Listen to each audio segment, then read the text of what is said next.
Korean mommy JoJo with the flash. Spice in her talk, make the whole place gas. It's the Fab4. Better ring that bell. Ring it. They go dumb when they raise that hell. Floor to the nosebleeds, all y'all yell. Fab4. You can tell. It's the Fab4. Yeah, we run that show. Main car smoke when the lights go low. If you know, Then you know, let the whole thing blow. Fab4. Let them know, yeah.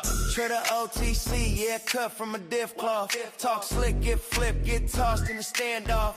4 deep, that's a faction, that's family. Bay talk, island talk, all in the strategy. Tap out, tap in, crowd on tilt. Still step shake when they clash, no guilt. From the east side, south side, whole coast feel it. Every chant, every scream, yeah, they really live it. Who you got? Pick a side, can't stop. When that theme hit loud, we all go dumb, go crazy on call. From the pre-show buzz to the last roll call. 4 names on the wall.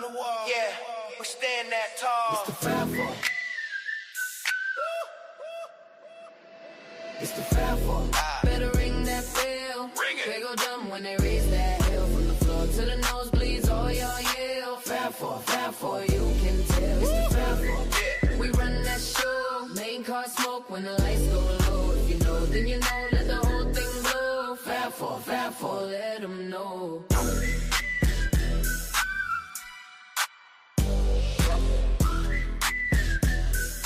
Fab4. Let them know.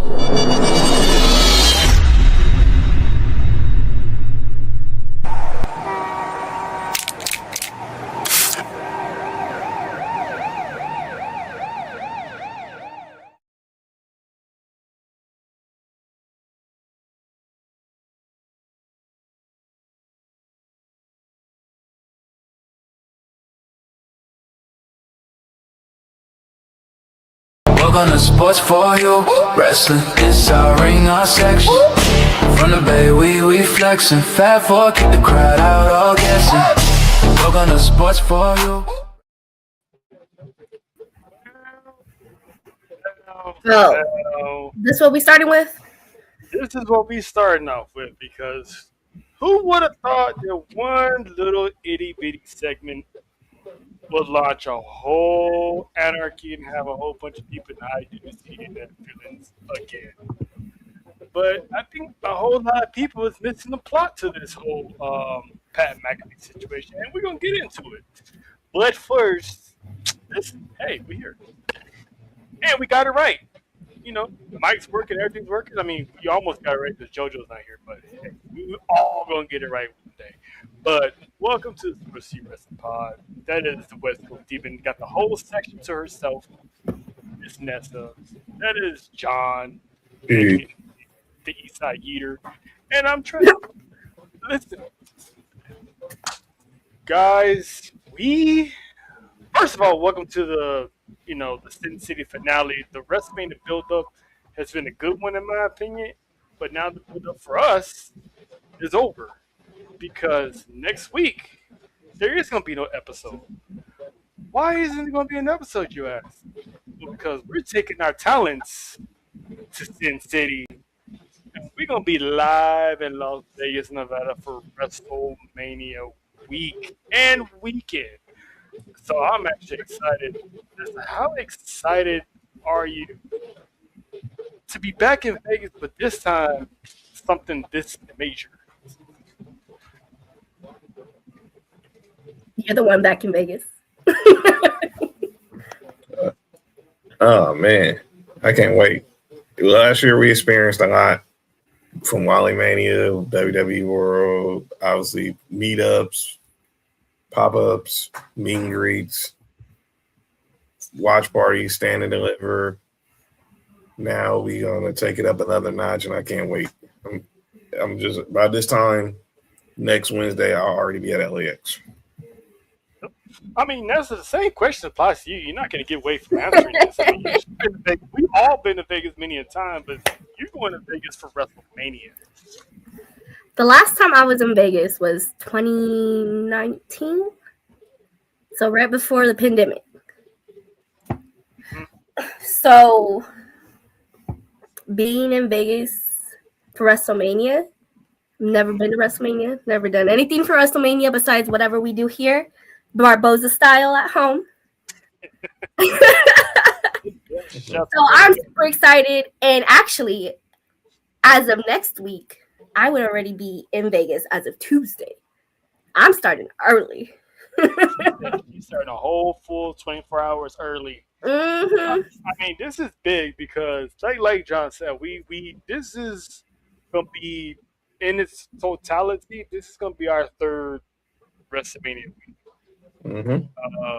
As boys, as fans, second time as podcasters, but this is the first time we're doing Mania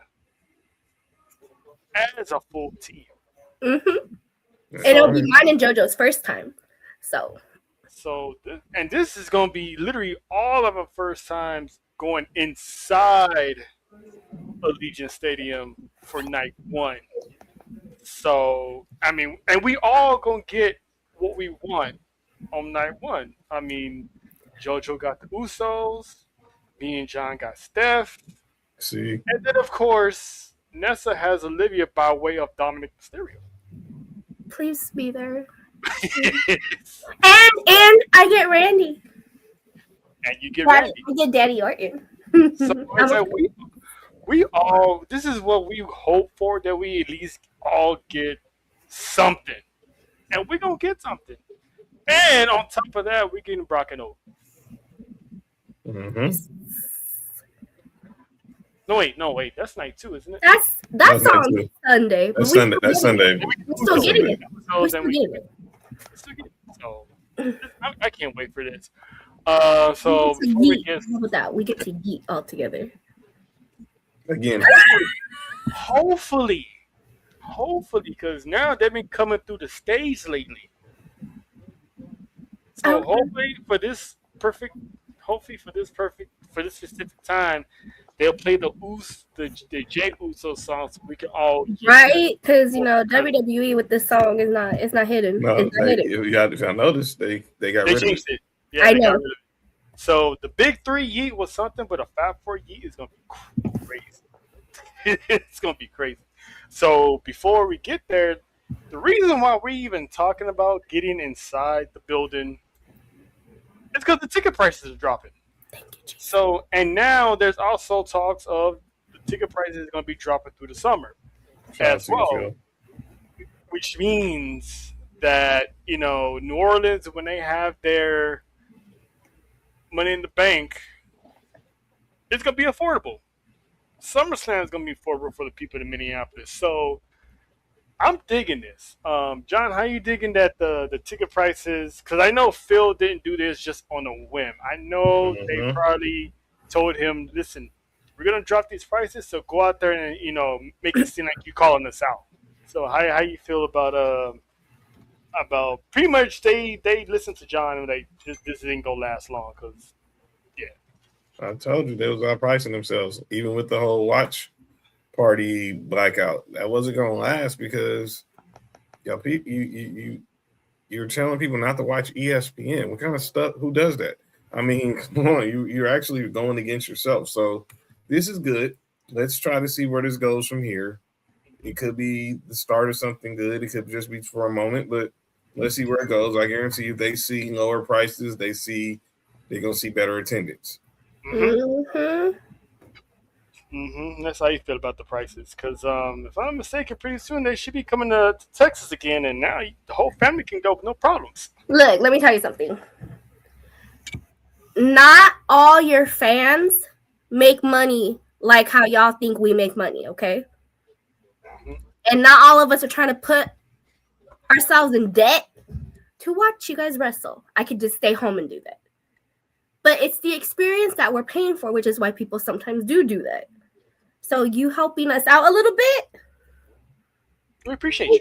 we appreciate you very much. Because again, a lot of us are on fixed incomes. A lot.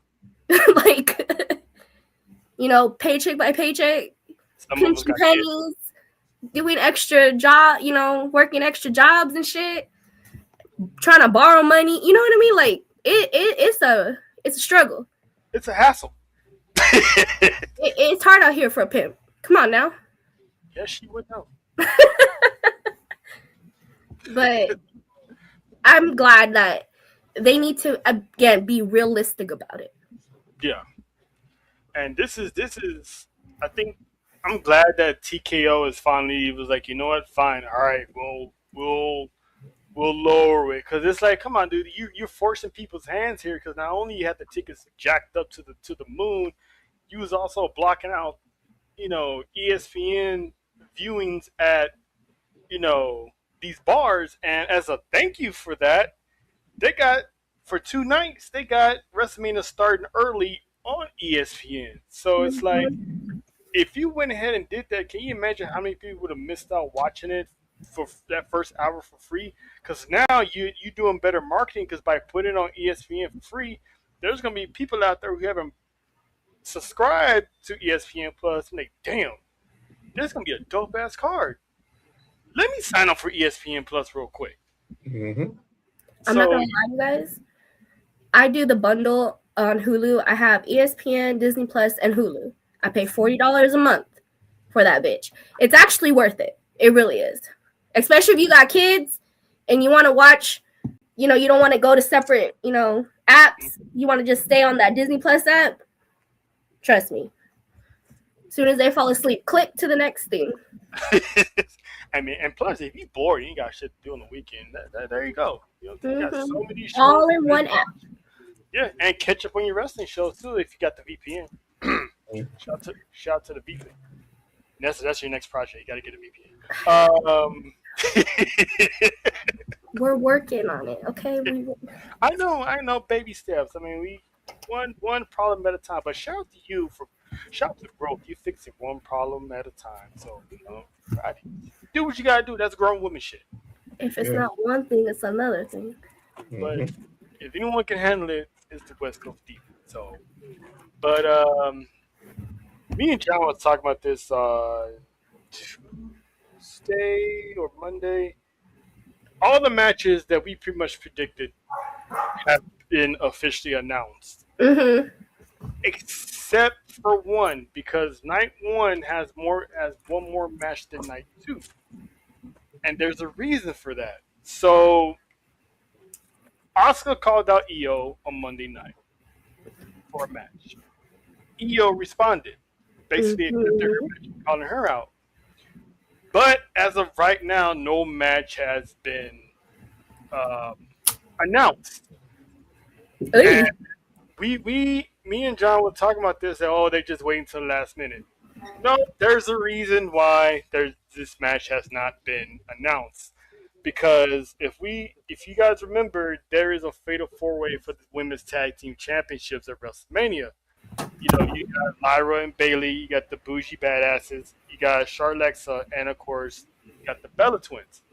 However, if we remember, Nikki Bella had an injury a few weeks ago. So the plan is, if Nikki can go, we're going to get Io and Asuka at WrestleMania. But if Nikki can't, the Bella Twins are going to get pulled, and they're going to get replaced by the Kabuki Warriors, which is Asuka and Kairi Sane. So, where's Danhausen? So it's going to come down. It's going to come down to all the Nikki Bella haters. Do you want Nikki to get better to wrestle so we can get Asuka and Io? Or does the hatred last that bad that you don't want to see her wrestle and we don't get the match that everybody wants? So I think I don't think they're going to put the Kabuki Warriors in the match. There's also another faction that just happened on SmackDown that can get thrown in there. You mean Raquel and Roxanne? Nope. I'm talking about Michin and B-Fab. They could put them in there. But the reason why I say that because and they could add the Tejanas to the card too. So the reason why I say that is because by now that match should have been added. True. If that's the case, if they're gonna add another tag team, but I think B-Fab and Michin, they're gonna have them booked to help out Jay Cargill. Mm-hmm. So that I do think is gonna happen. I think all that. So I think and then the Tejanas, I could see them But I think they're going to be heavily involved in that Stephanie Bakir match for some reason, and or Dominic Mysterio's match against Finn Balor. But that one's on Sunday. True, but it has to be the Kabuki Warriors. It makes sense. It really does. But who knows? Maybe they can add an NXT. They could. Last minute. They have a few options. They really do. They do. But if I know WWE, they're gonna go with the star power, and Asuka's name is star power. Mm-hmm. So I think they're gonna put them in there, and then we might get Io and Asuka backlash. Maybe. Because why not having this match been announced yet if they're not gonna put Asuka in that tag team match? But I'm just saying. But John, what you think about this whole situation with Bella's, Asuka, Io, and whatever they might do? It's varying, but everything depends who you believe. I don't think they're adding the Kabuki Warriors. They'll leave it as a triple threat. From what I've been hearing is, if Nikki Bella isn't clear, there's no plan to add the Kabuki Warriors to this match. Just make it a triple threat and leave it as is, because they're going to have Asuka and Io no matter what. Yeah, I'm not mad at that. If it's that's a possibility too. Yeah, I'm not mad at that at all. So I'm assuming they're gonna probably make this match on Monday. Yeah, they have to go face-to-face confrontation, and that'd be like the last match official. So we'll save that for the predictions just in case that match does happen. Mm-hmm. And then speaking of, have y'all noticed that Saturday is more women heavy than Sunday? Yeah. It's like women's match on Sunday is Rhea and Jade. Mm-hmm. Yeah, because we had talked about it like a few weeks ago that they was planning on having 14 matches, and a lot of it was going to be women heavy. So the fact that we got a whole lot of women's matches, one, that's dope, because if you think about it, 10 years ago, how many women's matches did we get on the WrestleMania card? Not that many. We're technically getting another Revolution at WrestleMania, just sort of. Kind of. Sort of. We get Becky and AJ. We got, it's crazy. We got the women's tag team, and then we got Liv and Steph. Speaking of Liv and Steph, jeez, watch your head. Listen, when Stephanie says, Nasty, I won't look away. When Stephanie said it's on site, damn it, this woman has been on site from the beginning to end. And this is one of those, I told this to Icy, on Monday. This is the match that I've been looking forward to for months. Oh, of course she would appear at this one. I'll take it back all the way since Liv Morgan returned and she had that face-to-face encounter with Stephanie in the hallway. I'm like, yes. Yeah. Oh, wait. This was, as soon as that moment happened, I already knew that we were either going to get, again, how we wanted it was Raquel with her and everything gets fucked up, or vice versa. So either way, we were getting Stephanie versus Liv, regardless. Yes. Their build-up. Yeah, see, she popped in. Of course, she popped in right now. This build-up has been one of the best build-ups for WrestleMania in a very long time. And it's been consistent. Yes. It's been words. It's been hands. Like, it's going back and forth. Now, the past 2 weeks, them sneak attacks have been coming from Stephanie. She's been getting the upper hand. So we're just going to discount. We're just going to discount the 2 weeks prior, Stephanie getting her ass whipped by Liv. I mean, technically, she went at her, but I'm talking about the sneak attacks. I'm talking about sneak attacks. I'm talking about out of nowhere attacks. Okay. So you're trying to stall Liv out. I see what you're trying to do, Vanessa. You're not slick. You're not slick. But I'm loving this. But go ahead. They're both my girls. So I'm here for it completely. And this, I love the way they're mixing the Spanish with it. Right? And I love that she says, as she should. Go ahead and keep that energy. Because as we know from history, whoever is like this every time ends up like this at the end. Oh, like how you were the past 2 times? She's like, see? There you go.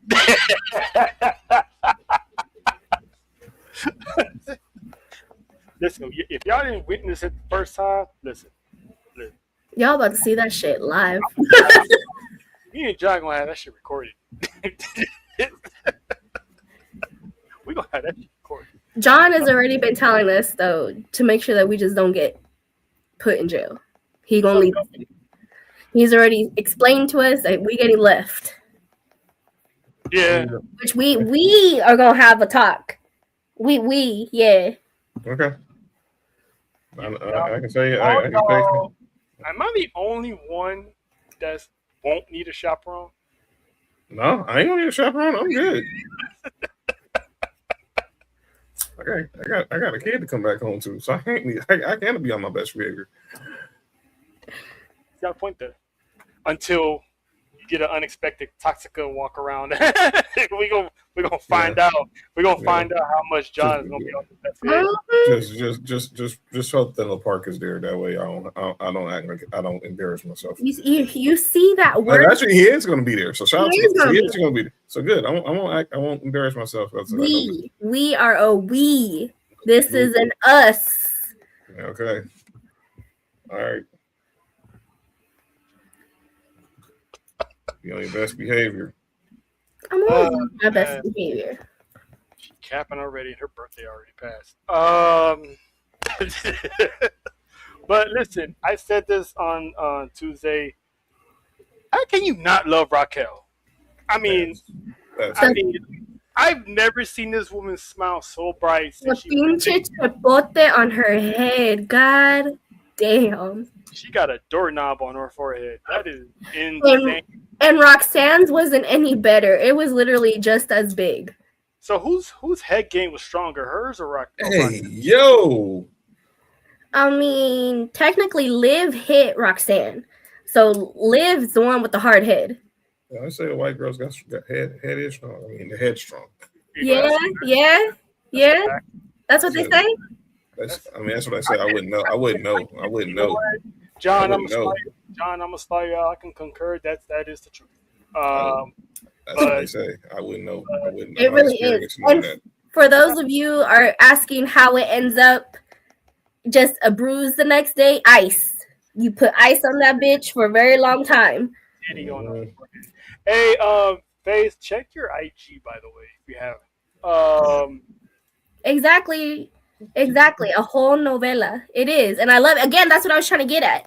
Mm-hmm. I love the Spanish and the English mixed with it because it does feel like a telenovela, which is how people keep entertained.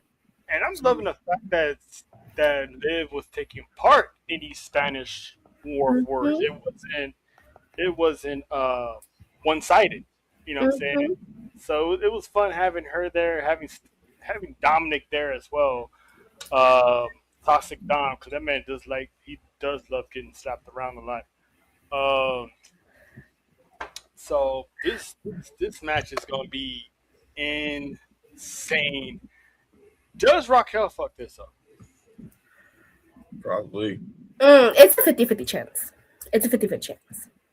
Because I was telling, I told John this morning. Was it this morning? No, it was yesterday.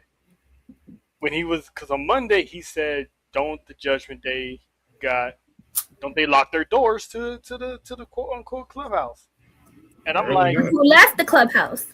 That's what I was about to say. This happened after Raquel got dismissed, and you saw the look on her face like, "Oh, this is what we're doing. I'm dismissed." Cool. So who's to say she walked out the door and sees Stephanie pulling up like, "Oh, by the way, she's in there." Mm-hmm. And what does that remind you of? Because who did the same shit when Rhea got attacked? Dominic did the same shit because there ain't no way that man ran to the office and ran back.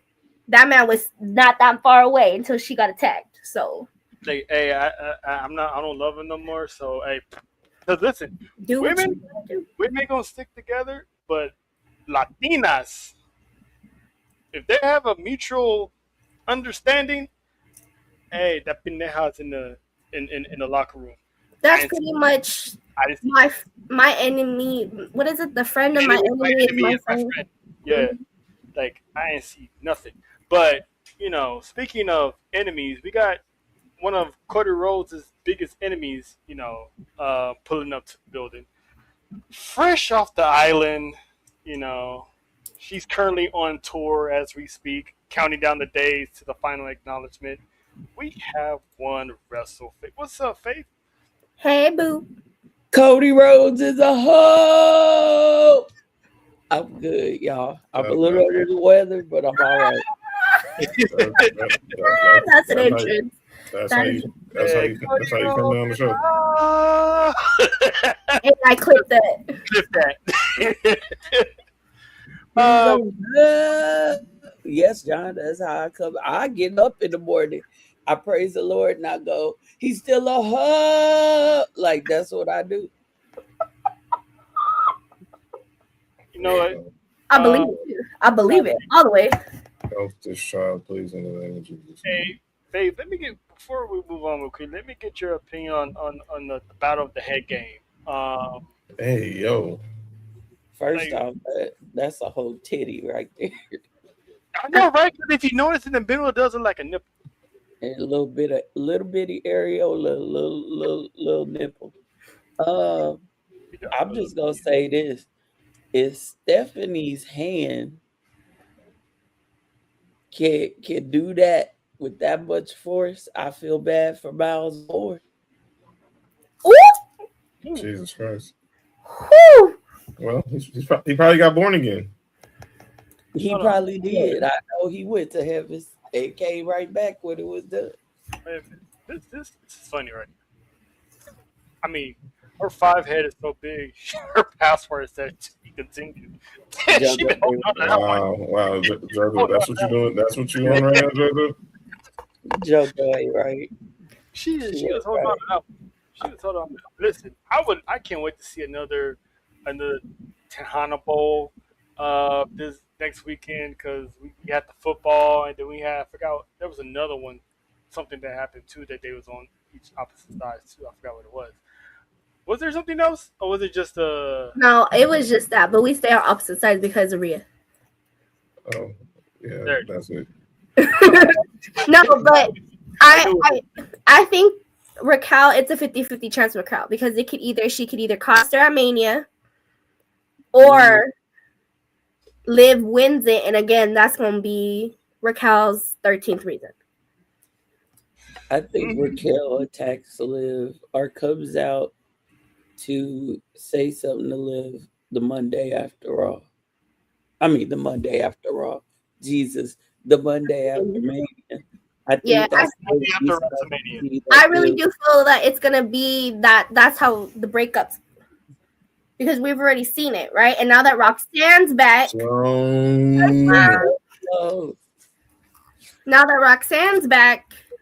she don't have to stay with Raquel now. You know what I mean? Vanessa, can I ask you a question real quick? Mm-hmm. And Trill and John too, but can we really trust Roxanne? This is where we're trying to find out though, if she's Team Finn or if she was the double agent the whole time. And that's where I was about to get to, because that segment told 3 different stories in one segment. Because obviously you got the Steph and Liv, that's one story. And then you got Raquel being dismissed and how she wasn't cool with that. Facially, she wasn't cool with being dismissed. And then Liv addressing the elephant in the room with Roxanne about Finn. And you can tell Roxanne's mood kind of changed when she mentioned Finn. And she was like, I know Finn brought you in. And then she's like, well, Finn, betrayed us. She just had to look like, yeah, sure. Like, okay. So it's like, does Raquel? We're all focusing on Raquel messing this up. To Nessa's point, who she's been saying it from day one.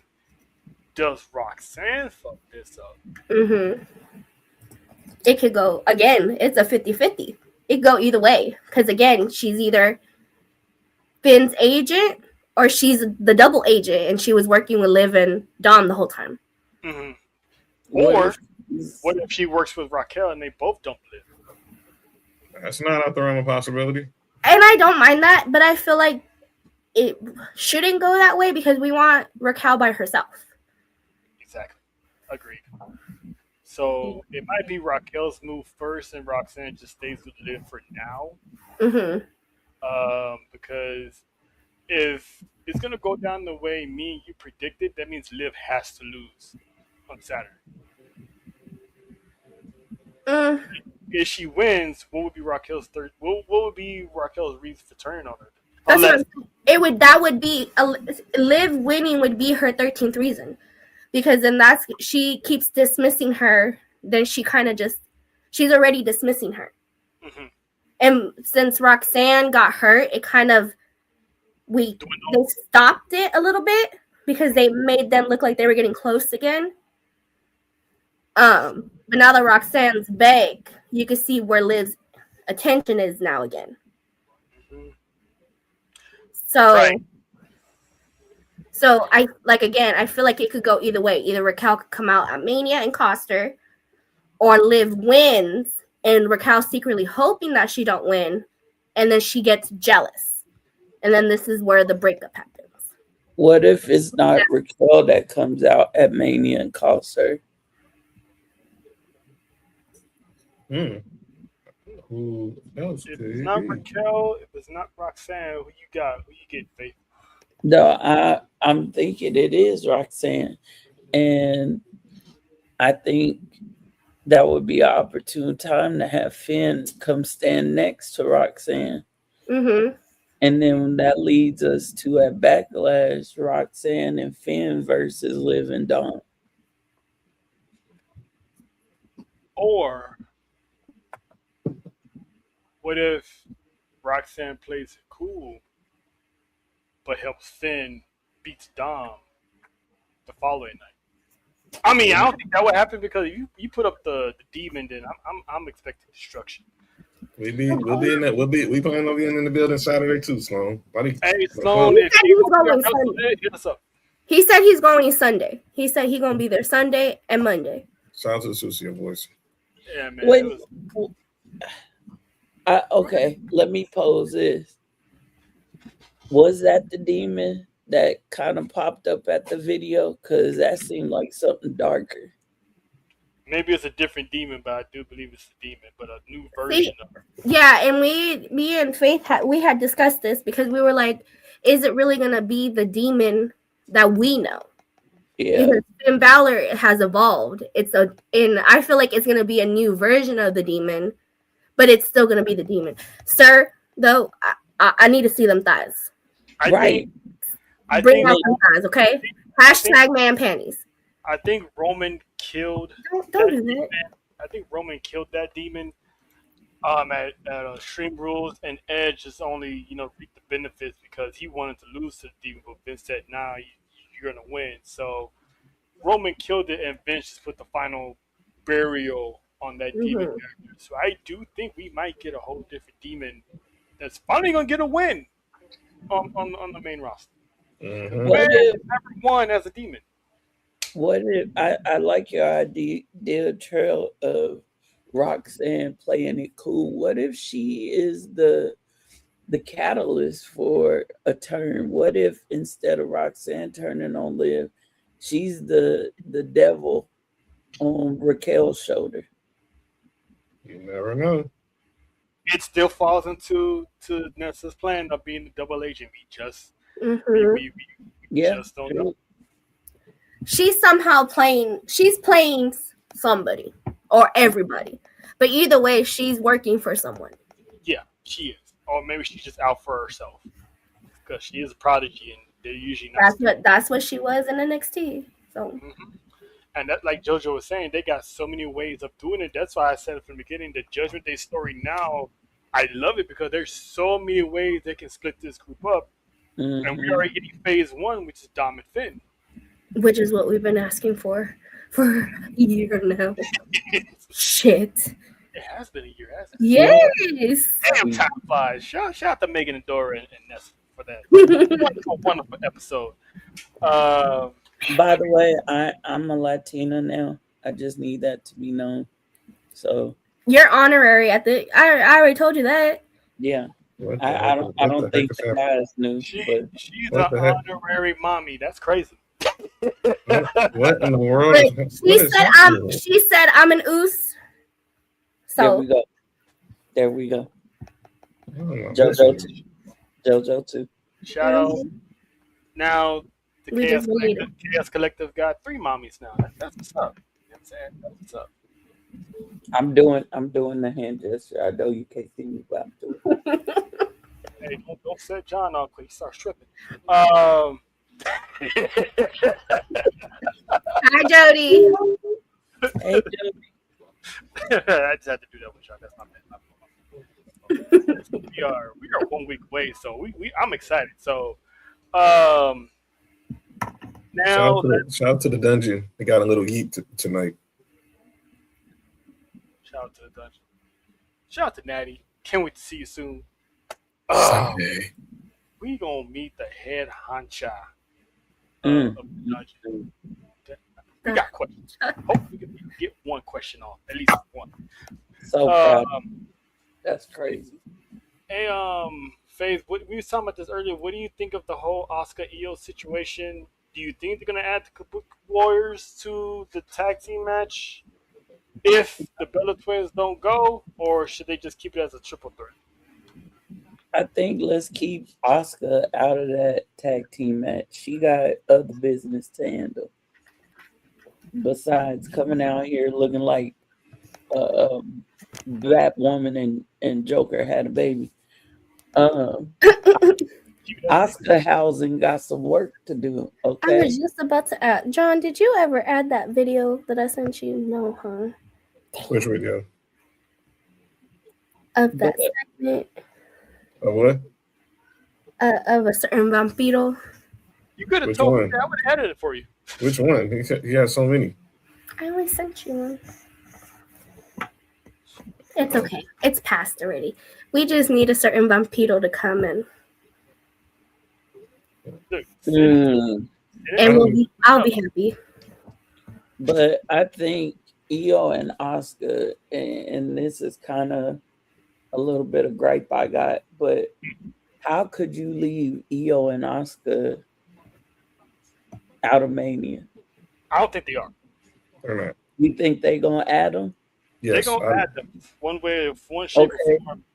So then that means SmackDown doesn't get another match because they just added a Raw match on Monday. So that leaves out the Women's United States Championship. Exactly. And do they leave Tiffany Stratton off the Mania card? Yep. Yep. You know what? I think they're gonna have that championship match on that SmackDown before WrestleMania. Yep. I'm over the women's U.S. title. I'm with you. If you are not gonna do anything with that fucking title, get rid of it. I'm over it. I think they need to give it back to Chelsea, to be honest. So for real, because the people that they putting it on, is that title is like a death sentence. Mm-hmm. And it's sad because Julia has the potential to be good, and she has been before she got into NXT. You know, all her stuff from beforehand. Mm-hmm. But with this title, it literally, like, I forgot. Again, I had to ask, who the hell is the U.S. title champ? Someone asked me the other day the same question, and I'm like, thank you. This proves my point. I think they stalling out to put it on Kiana James, to be honest, which I think is a huge mistake. Why? But you know that's where it's headed. Why is it a mistake? Here's how I feel. Other than Chelsea being a veteran, who has brought prestige to that title? To be honest, nobody. Well, gotta be honest. They've only had three champions. They only had three champions. It's Chelsea, Zelina, and Julia. And they've all the same. And Chelsea's twice, they've all been booked the same, with the exception of Chelsea. Julia twice. Comedic relief every week when she doesn't have a match. Did Zelina really need to have that title for no? I mean, she earned it though. She earned it. She's been overlooked for years. I get it. She has been overlooked. I mean, she was years ago Queen of the Ring. I get all that. But here's even with my uses, I'm gonna say this. I get tired of titles being passed to folks, and then you don't book the title holder to do anything with it. Stampede has a point. You can move Lyra down there and have her go for the U.S. Championship. She can add a little something to the title. I think now she can, because when she was first IC title champ, I was not here for it at all. But I think since she lost it, she's been, you know what I mean? She stepped it up. I think that was just a victim because everybody wanted it to go to Dakota Kai. That too. That was all it was. But her reign was very stale. It really was. It was. It was into the whole Becky Lynch situation. Yeah, and since then, she's gotten a lot better. And I feel like that she can make it's one of those things where the belt either makes you or you make the belt. And right now, it's not. How you gonna have the women's mid-card title on Raw be held by Becky Lynch, by AJ Lee? I mean, damn, Maxine even had it, and it felt, once she got it and got on the roll, it felt more important than the U.S. title on SmackDown. You got the women's mid-card title on SmackDown doing what? I'll say this, because Raw was booking better than SmackDown was booking. Yeah. But that's what I'm saying. Let's be face it. If Maxine Dupree was on SmackDown, we would have the same complaint. And again, you guys are saying it's the booking. They need to book it better, because again, we forget that this freaking title even exists. And the fact you don't have a superstar of Julia star power on the Wrestlemania card itself, considering that both her and Stephanie came in literally around the same time. So it's like you would think you have your two future pillars of the women's division on your show. Nope. So to not have Julia on there, it's like, I think it's a big mistake. And like I said, out of all the championships that's gonna be on, like, there's only two titles that's not being defended at Mania: the SmackDown Tag Team titles and the Women's United States Championship. And I have World Tag 3. The World Tag titles ain't being defended. I think Tag titles are being defended. Only the women's. Because even the reason why the Raw Tag Team title not gonna be defended because they're gonna be at Mania. But like I said, and we've been saying it forever, Julia, when Stephanie took off, that was the worst thing that could have happened for Julia. Mm-hmm. She came in, and people saw it. I don't know why people were ignoring it. Go back to Stand and Deliver in Philly. When they cheered for her, she didn't know how to react. Exactly. And me and Trell watched. That was one of our first watch-alongs back in the day. Was her when she pulled up the No Mercy on Roxanne. We know something's there. We were in the building that night when she beat Roxanne at New Year's Eve. Mm-hmm. Something's in there, but that Chilean beauty took off like the rocket went on her, and she never came down. And this is what we were talking about yesterday with Nick. I feel like they should have left her in NXT a little longer than Stephanie, even though that was Stephanie's call. I feel like instead of bumping them both kind of at the same time, because it kind of was, they could have left her there and let Stephanie do what she does, and then bring her up. I think it was easier for Steph for one reason. See, because Julia is half Japanese. How many other Japanese females are on the main roster? Io, Asuka, Kyrie. That's it. She was immediately gonna be lost in the shuffle because in NXT she was kind of looked at as the new Asuka. You know, the way her entrance is with the mask and the big jackets, and then like we all said, Stephanie came blown out the water. When she got to the main roster, she's getting treated the same way as the other Japanese wrestlers right now. So, Yeah. go ahead, Faith. No, I said absolutely. Yeah. So it's like that's on WWE for not getting her. I mean, adding Kiana James as her mouthpiece it as of now really hasn't done dividends, to be honest with you. Because if you got Io doing promos with subtitles, why Julia can't get that same push? Like, You know, I also think Stephanie, because I know that she went to classes. She went to English as second language classes every week. She stayed in the lab in the NXT practicing her promos and behind the scenes. This is even after she came to the main roster. I don't know if Julia is doing that because I've not heard her speak about it. I haven't even heard an interview with Julia. But it seems to me that Stephanie put foot to ground and was like, I'm going to do this work so that they can't say that I can't be in the mainstream or the main, you know. It just feels like she did a lot of work. But on the flip side of that, y'all right, it's about the booking. And I'm sorry, I have to say this.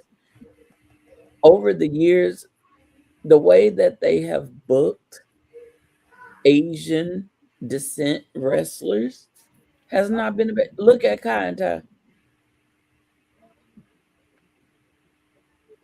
And speaking of Kai Tai, like come on. Shout out to Taka Michinoku. That man was in a car accident and then still put up to wrestle somewhere. I mean, that dude is. Shout out to you, sir. Shout out to you. Sorry about that, Faye. Go ahead.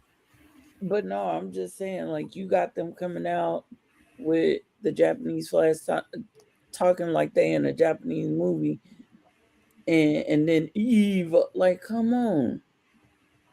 Yeah, I'm not gonna lie to you. Asuka was the only one though. Asuka was the only one until Io kind of came in there.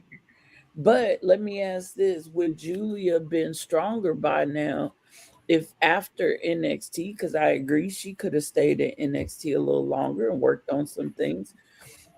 What if they had, instead of just putting her on the main roster by herself, what if they put her with Asuka and Kyrie? Or what if they had put her with Io? Would she have benefited from that time with them?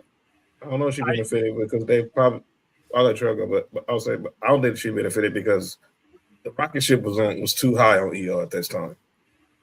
It would kind of try to held Io down a little bit to try to play the mentor role when she's already becoming this blossoming star. Maybe with Asuka and Kyrie, but I don't think so with Io. But either one of them is what I'm saying. Asuka, yes. Io, no. Yeah, because ain't Asuka doing that with Kyrie right now? In a way, that's how they booking the story to look. Yeah. Kyrie always came off as, you know, it's more believable when she get pushed around because, you know, the way her character was. With Julia being a dominant solo act as she is, I think she would have got lost in the shuffle if she was part of the Kabuki Warriors or she was part of Damage Control as like third or fourth wheel in that group, because you got Asuka, then you probably would have had Io, and then she's supposed to if you think about it, supposed to be on their level. She came in NXT with a reputation that's aligned with the Io, that's aligned with the Asuka. So I think we have all them dominant people in one group. Someone's gonna be at the bottom of the barrel by default. But I feel like for her, she was benefiting in NXT because of that high standard, and she was pulling it off in NXT. And then as soon as she came to the main roster, it kind of was like, the only moment that I felt like was a pop for her was when she won the title, and then after that, it's been quiet. Yeah, it hasn't been like how it was in NXT where people were excited to see her. Everyone was excited to see Julia until Stephanie arrived. Basically. So that moment only lived for like what, a few weeks, maybe a couple months. Mm-hmm. Then Stephanie showed up and said, "I want the NXT Women's Championship too." And as soon as she said that, Julia instantly became number 2. And Julia was injured at the time. Yeah. And what is Charlie say all the time? Never get injured around WrestleMania or stand and deliver season. And Julia and Steph became the double champ. Mm-hmm. From there, and that's why I felt like in that moment that they should have kept her in NXT. Yeah, Stephanie presents better. I'm sorry. She does. She commands attention better. She just does. Her entrance, her look, the attitude, how her face is, the way she carries herself. She just presents a little better than Julia. It's basically because she's more relatable. When she did that promo after she won the NXT Women's title, talking about how English wasn't her first language, but wrestling is, there were a lot of people who related to that because there's not a lot of people in our country who are working in billion-dollar companies who speak fluent English. Mm-hmm. But she can relate to that. Look what's going on in the last 24 hours. Did you see that little girl, not the little Stephanie Vaquer, the girl that Triple H, high five that Raw. And as soon as Stephanie saw it, she was like, "Somebody find her." And 48 hours later, Twitter got in it. They found her, and I guarantee Stephanie Vaquer is going to do something really nice for that little girl, go in the immediate future. Yeah. And I'm not saying Julia can't do that, but availability is always your best ability. And showing and Stephanie has shown this side to her that shows that she's available. Like, I've been going through the meet and greets. I really haven't seen Julia. Maybe I'm missing out. But you don't really. She's not, and that's what I'm saying. If you're holding a championship, anybody, you need to be able to present yourself. You need to put yourself out there, and she's not doing that. I'm gonna say it like this that I said before. Because Lyra was the same way. Lyra did not put herself out when she was champion. Right. You didn't see her doing things as champion. Here's the thing, though. Stephanie is different. She's one of one. We haven't seen another. Hey, every Latina on the main roster NXT, you can tell there's difference in them. No one's acting like the other one. Mm-hmm. Julia, if you pay attention to Julia's mannerism, she's literally almost the same as Asuka. And I think what also helped is we got to see, obviously, and I'm not saying there's a lot of people in the U.S. who don't watch New Japan like that, but seeing Stephanie real briefly in AEW because of her relationship, her contractual obligations at CMLL, gave her a little bit of familiarity with the American fans. Mm-hmm. Everybody knew Julia was the bigger deal. But some people seeing her on national TV in the States, and you're going up against Mercedes Moné, it gives you this little bit of a inquiry, like, And then what happened 2 weeks later? Shawn Michaels was like, yeah. He Trey Songz Tony Khan. he Trey Songz Tony Khan because it didn't help the fact because I don't know where we were, John. I don't know if we was at David. That was David Buster's. When she tapped out to Mercedes Moné that quick, I was like, that was awful. One that wasn't right, and I know that did not sit well with Stephanie. And she was like, you know what? I know I'm supposed to go here, but I'm gonna renege. Y'all have fun. I'm gonna go over here to the big brand over here, and best money decision she ever made on herself. Yeah. The person I felt bad for was all those fans who didn't get a chance to see her in CMLL one last time. But that's on Tony Khan. That you don't do that. You don't do that. You could have made that. If you're gonna make her tap out, you could have made that a whole lot better than As soon as Mercedes get her in the bank statement. Wait until Stephanie, because I know this is going to happen. Wait until one day when Stephanie step foot's at AAA.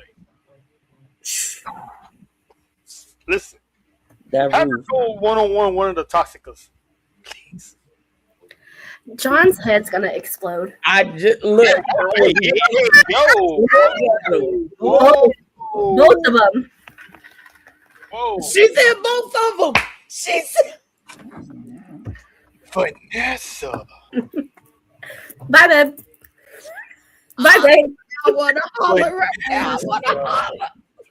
She said both of them. Vanessa Bonica Monroe. That's my girl. She said both of them. I know my man. I'm sorry. She said both of them. Vanessa Monica Monroe. Are you good? Oh, kudos to you. Look, That's exactly right. no, but she does need to. The way, because even with that, she had just came to the main roster. I think she was still on NXT when they bought AAA last year, right? She was still on NXT. Yep. They had her there present as a presentation.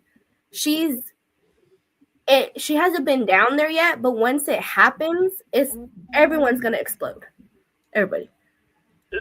Listen, that's gonna set all of Puebla, Monterey, whatever they're gonna be at on fire because La Primera would be well loved and accepted as soon as she pull up. She is. That's look how receptive Lola Vice is. Mm-hmm. So, and shout out to the new NXT champion, by the way. And shout out to AEW because 10 years later, I'm waiting till John gets back on here so we get a conversation. He probably had to go take some Tylenol or something. That's why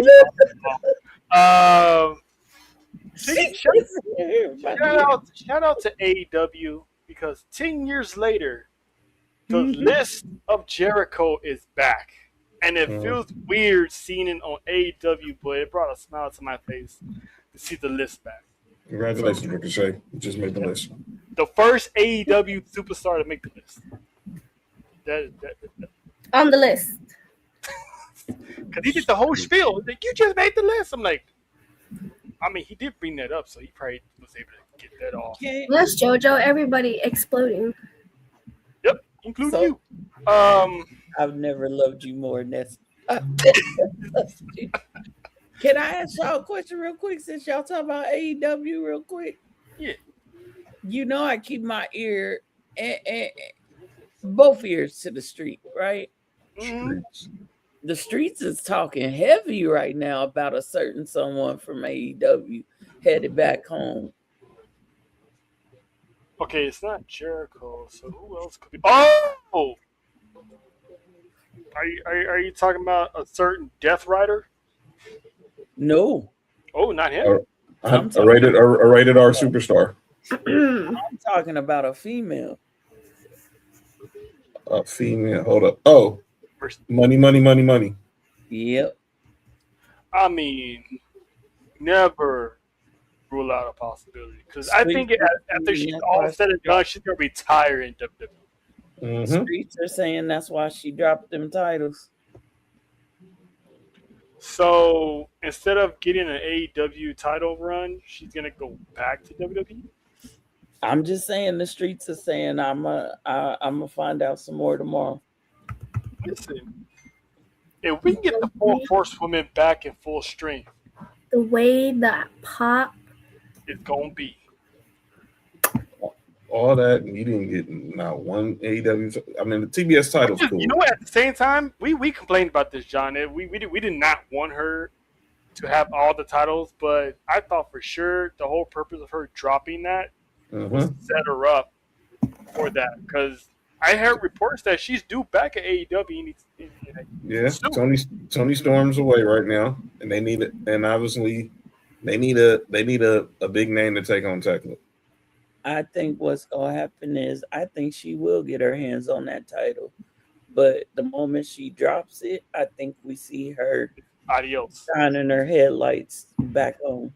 Signed, sealed, delivered.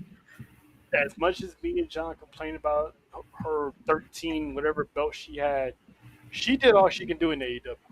Pretty much. Mm-hmm. She gets that world championship. That's another accomplishment on her belt that no one in the Four Horsewomen can say. And then the moment, like Nessa said, the moment that woman comes back to WWE and we hear Snoop Dogg on the track. Because what's the one difference now? Once you hear Michael Cole say it's boss time, it is a wrap. The one difference now, Faith, is Vince is no longer in charge. And that's the hugest part of it. That's the hugest part of it. Because Sasha is Dusty's kid, and Triple H worked heavy with Dusty back in the NXT days. As a matter of fact, Sasha was one of the ring girls that was with her during his entrance at WrestleMania. So with him gone, she's finally going to come back home, and we're going to have all of them back. Yep. Mixing it up with the future of this business. Imagine Roxanne and Sasha in a match. Talk about it. Stephanie and Sasha. Goosebumps. Ink Trail just exploded. It's going around tonight. Pause.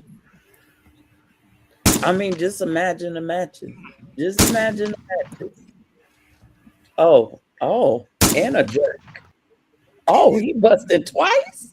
What we doing? She missed the first one. There's 3 actually. But anyway, do you need this? Oh no, I'm good. We need some in Vegas. What the frick is happening? Listen, I'm gonna tell you this right now. Let me stop the presses because I gotta.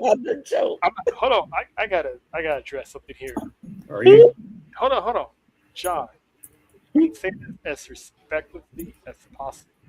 If you gonna need a Jergens and you got a Latina in your grips, I didn't say that. I didn't say that.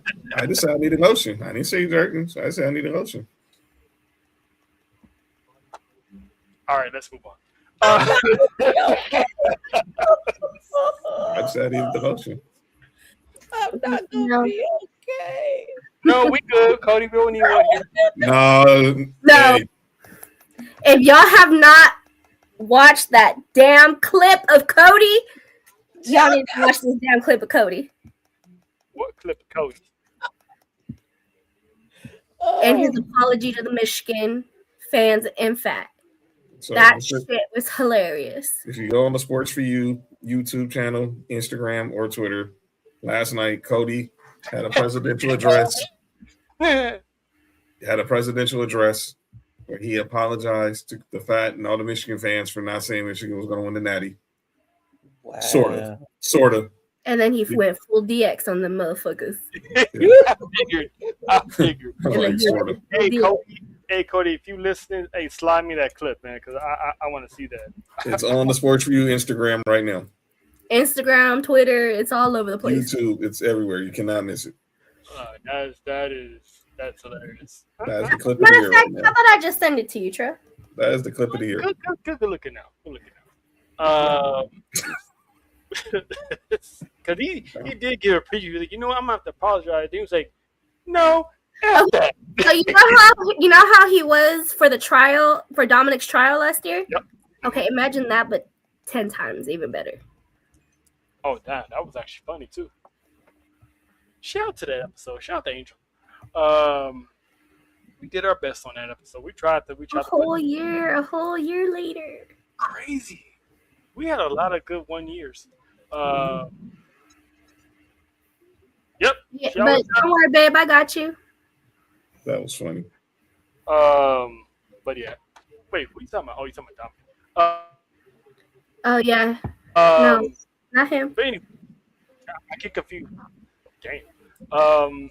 But anywho, let's move on to another hot topic for the ladies.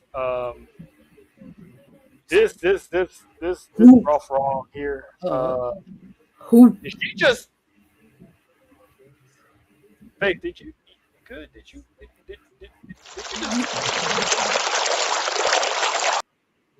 Just Yeah, keep you talking. good? Just keep talking. Did you tinkle? Keep talking. Just Y'all all right over there? But yeah, Brock and Oba, man, this one resulted in a supposed contract signing because they even brought Triple H to make sure Adam Pearce did his job.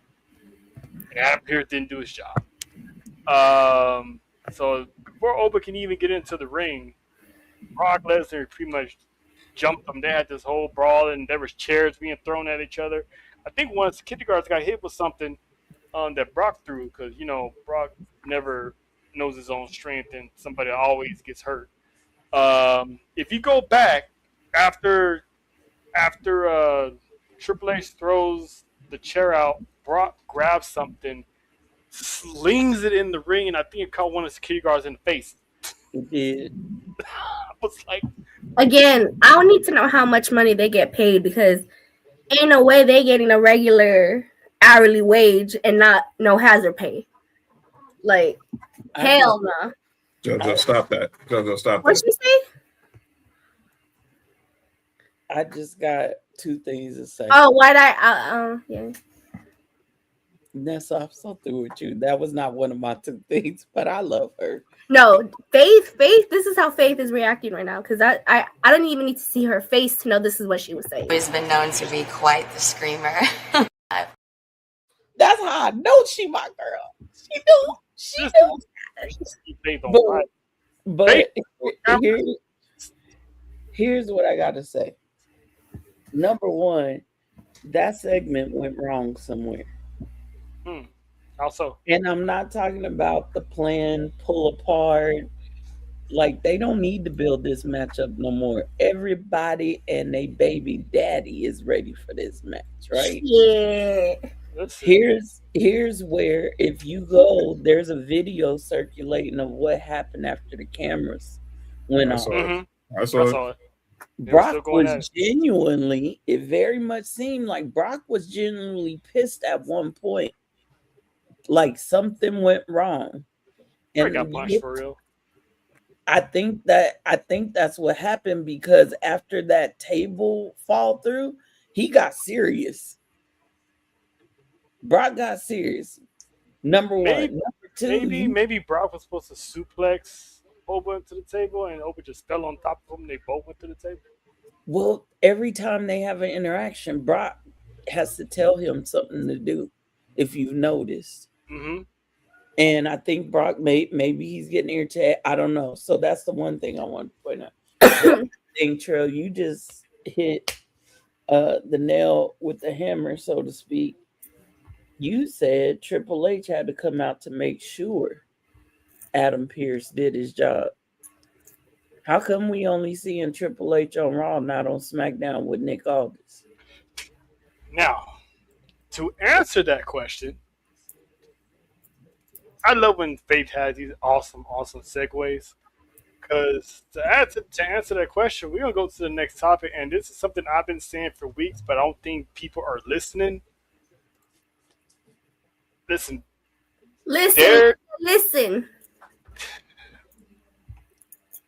You know what? I'm gonna let Nessa go first because she was the first one that said get off my TV. Okay. So I'm gonna let you go first about why you don't like this whole Pat McAfee. It's not even that I don't like it. It's just kind of one of those things where it was like, really? This is the way we went? I love Pat McAfee. I have said this multiple times on many episodes, on many occasions. Pat McAfee is my spirit animal. I love that man. But I was very underwhelmed with him being the guy on the phone. Mm-hmm. Mm-hmm. I honestly, again, I would have loved it to be Kevin Owens. That would have been beautiful. I even saw someone say it would have made more sense for it to be Matt Riddle, for God's sakes. You take the advice from Riddle? Okay. Bro. Right? Yeah, Randy need to be definitely drug tested. He's taking advice from Riddle. Oh, he already I wouldn't even wait for him talking to himself. I know them arcade bro days. I know what they used to do in them arcade bro days, but They couldn't. He could have even went so much as he was talking to Cody's dad. He's talking to the voices. You know what I mean? They could have went so many ways, and they went with Pat McAfee. If you said you had an explanation, I want to hear it because I don't get it. I was not excited for it. I'm not mad about it, but I'm not. I don't see it. I don't see it. I got so much to say about this one. I don't. I really don't. So, Kevin Owens. It shouldn't be Kevin Owens because the last time we saw Kevin Owens, he was about to have a blood feud with Randy Orton until he got hurt. Well, he had to have that surgery. He had to step away. So that really fans would have been like, yeah, we got Kevin Owens back, but real But fans. the only reason why they were having that feud was because of Cody. Yeah, right. But Orton was on revenge mode when he came back with Kevin Owens. Like, he was about to get punted. But it's been a whole year pretty much since that happened. So who knows what that's what that would made more sense on the storyline wise. They only started fighting because of Cody. So now and then me and John are gonna be like, so they just gonna forget that story about how they didn't like each other. Like, dude, no, y'all building up to face each other at WrestleMania. Y'all building up to face each other at WrestleMania, and now you just gonna be this dude's guilty conscience? Who you, Eminem? And my enemy is my friend. And second thing is, I don't think people are understanding because me and Faith talked about this. Me and John talked about this. And they pretty much laid it out on Monday as well because of CM Punk's pipe bomb. There's a war happening in WWE. And sides are being drawn with these promos between Cody Rhodes and CM Punk. Mm-hmm. Pat McAfee's agent is also The Rock's agent. So Pat McAfee, I think, if I'm not mistaken, John, isn't he about to do like some type of video deal or something with WWE? So Ari Emanuel, who is the COO of TKO, is also Pat McAfee's agent. As Trell said, he's also The Rock's agent. Mm-hmm. Word is that he wants to try to get Pat McAfee for the next 12 to 24 months a streaming rights deal on Netflix, to move the Pat McAfee show to Netflix. Okay, I knew that. So what I'm saying is, isn't Pat McAfee and The Rock boys? Yes. So isn't The Rock part of the board? Yes. What you're trying to tell me is that this is all leading back to broken promises? No, this is basically saying no. This is basically Pat McAfee making up for the screw up of Travis Scott last season. We're getting a war between people who represent us, like CM Punk's, Cody Rhodes, and then people who represent the corporate side of things. And with Pat being I guess a heel-ish type of thing, he's siding with the board with Dwayne. He sided with Randy Orton because Randy Orton, he's gonna be that, I guess, the forefront of this war. So it makes a whole lot of sense. And plus, CM Punk also called out TKO on Monday. Mm-hmm. 48 hours, either 72 hours after Cody Rhodes called out TKO as well. And both of them called out Pat McAfee too. So there's a civil war happening. I don't know how, if Roman Reigns is gonna fit to that or not. Maybe he's just there. He absolutely is. That's what I figured. So Roman Reigns represents what CM Punk despises.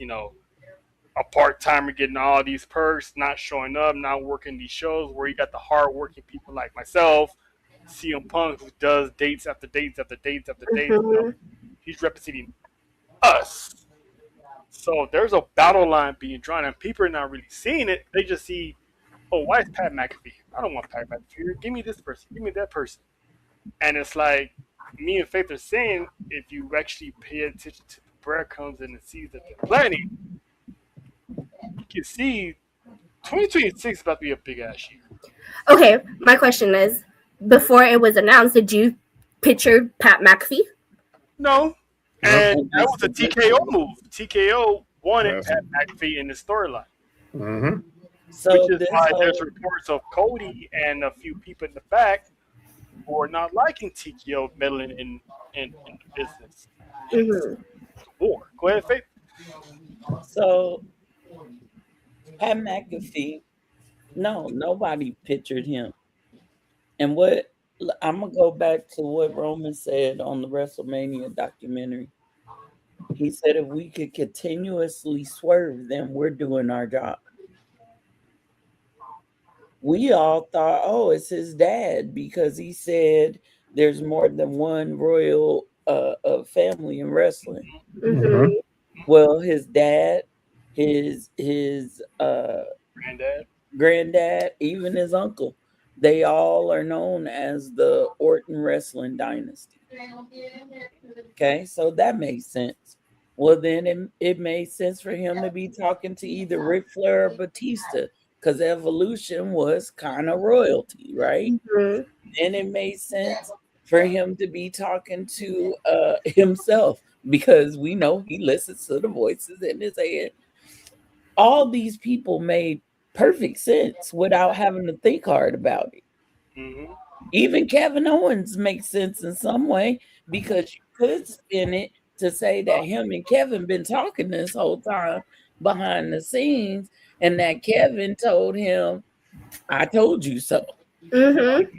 right? But let me tell you why Pat McAfee makes sense too. Please. When Randy said that wrestling has more than one royal family, Pat McAfee has always been a place of a sounding board for The Rock. Whether it's been on Pat McAfee's show, whether it's been Pat McAfee delivering something that The Rock said, Pat McAfee has always rocked with the family.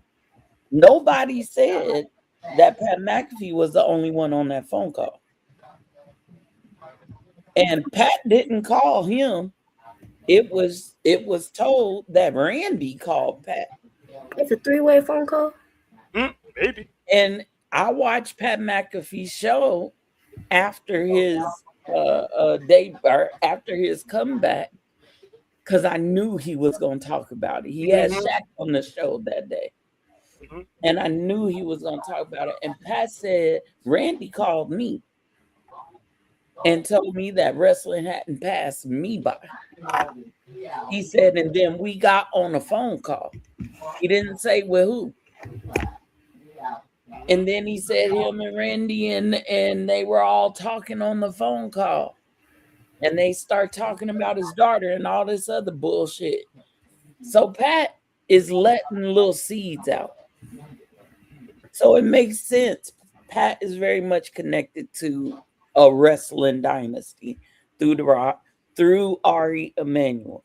And Trell is right. There is a huge war about to erupt.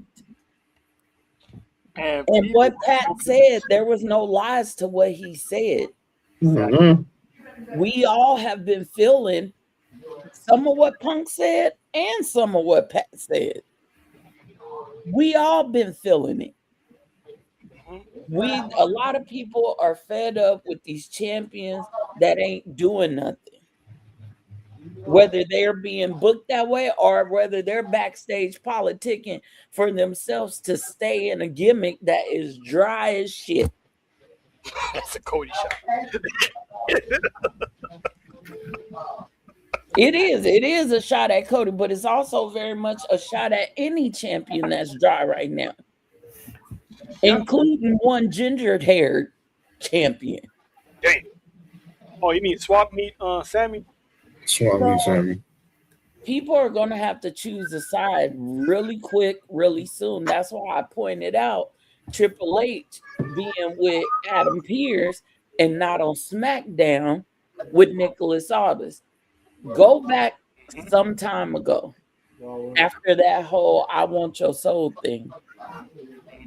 Who else was speaking for The Rock to Cody?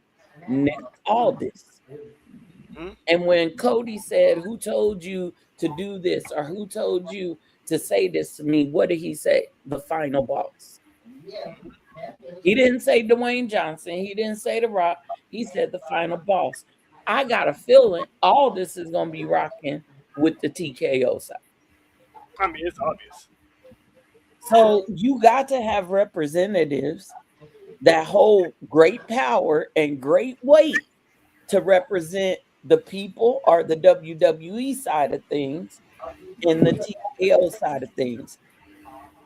Well, who better than the final boss to represent the TKO, and who better than Triple H to represent the WWE side? I think the next War Games we see, that's the teams you're going to see. I think there's going to be a team corporate, that's TKO, and then team WWE. And it's going to involve all rosters. And now you got Hollywood Reporter saying Ari Emanuel inadvertently injected himself into WrestleMania. Yeah, they always do. And what else did they say Ari did? They said he did it last WrestleMania. Mm-hmm. Travis Scott. This is a work. This whole thing about it's a work to further the storyline. That has a lot to do with what's going to happen at WrestleMania 43, no matter where WrestleMania 43.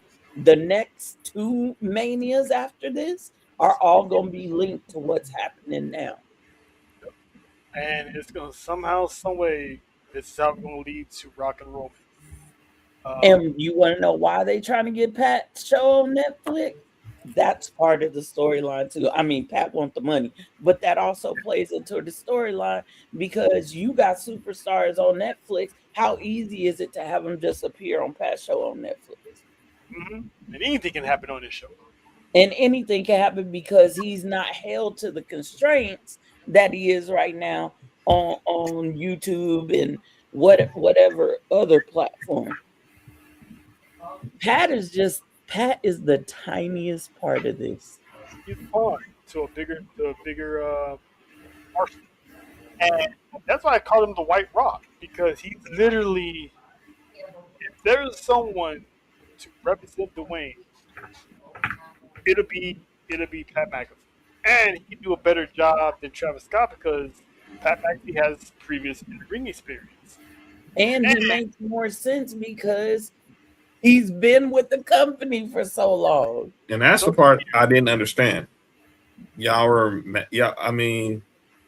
gonna talk about Lil Yachty. I know we're gonna talk about Lil Yachty in a minute, but y'all are mad. Y'all been, and like our girl Jen from the Bell Collective said, y'all been crying and complaining and wondering when is Pat McAfee coming back. Mm-hmm. He came back, but he didn't come back the way y'all wanted him to come back. Y'all just wanted him on the announce table with Cole. But now he's getting it. We don't need him injected in the WrestleMania. Cody and Randy can tell the story for themselves. They're still telling the story themselves. Well, and what did I say, John? They want change, but they don't like the change they got. Exactly. And I get that part because I'm like, why is everyone so angry? Again, I'm not mad about it. I'm happy he's back. I just didn't understand it. That's what everyone, like you said, we were about to talk about, Little Yachty. People are not happy about iShow, Speed being here. It's kind of like a Jelly Roll. I mean, Jelly Roll is nowhere near WrestleMania right now, so they can just forget about Jelly Roll at this point. I'm gonna just out of all those people you just named, Nessa, Pat has the greater right to be involved. He does, because he's been with the company. He's part of the company. Yeah. He is part of the company.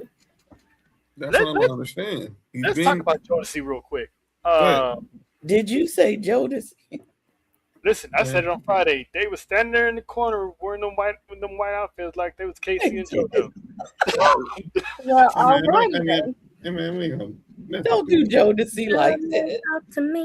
Hey, I wanna meet you. Get a girl. That was my dad's favorite song. So I would love-hate relationship with that song. I wanna know. I wanna know. Lord, there was a lot of babies made to that song. Let me play that game. A lot of babies ended up on the floor too, and the couch. Swallowed on the floor, everywhere. Everywhere. There was a lot of bibs that night. But anyway, I cut dressed in washcloths, but anyway. yeah. So people was also, like John was alluding to, was mad that, why is Lil Yachty here? What? Lil Yachty, and to the point that this man had to go on social media and be like, don't come for me. Right. With your BS, because this man's been a lifelong WWE fan. He's been at every event. Sometimes they announce him that he's there. Sometimes you just see him in the background. Like, he's always there. He says he's there every Friday, there every Monday. You see him at POEs.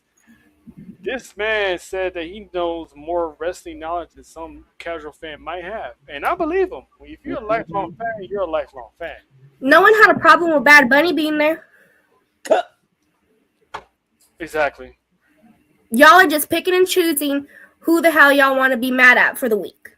Preach. He's Trick Williams' hype man. The man didn't get involved in nothing that was going on Friday. He's Flavor Flav. He's Don King. He's Bundy Brown. Go look him up, kids. He's pretty much Spliff Star. He's Buster. It's Buster Rhymes and Spliff Star. That's pretty much what this is. And Yachty isn't annoying either. He's not. He doesn't give you that. This is why you brought Yachty here. Get him off my TV. He's playing the role he's supposed to play. Why? Because he's a wrestling fan and knows how it goes. He's not just some regular rapper like Travis Scott coming out of nowhere, want to make a quick buck, get his merch out there in the open so everybody else can come buy it, which was hella expensive in the first place. I would know. Yeah.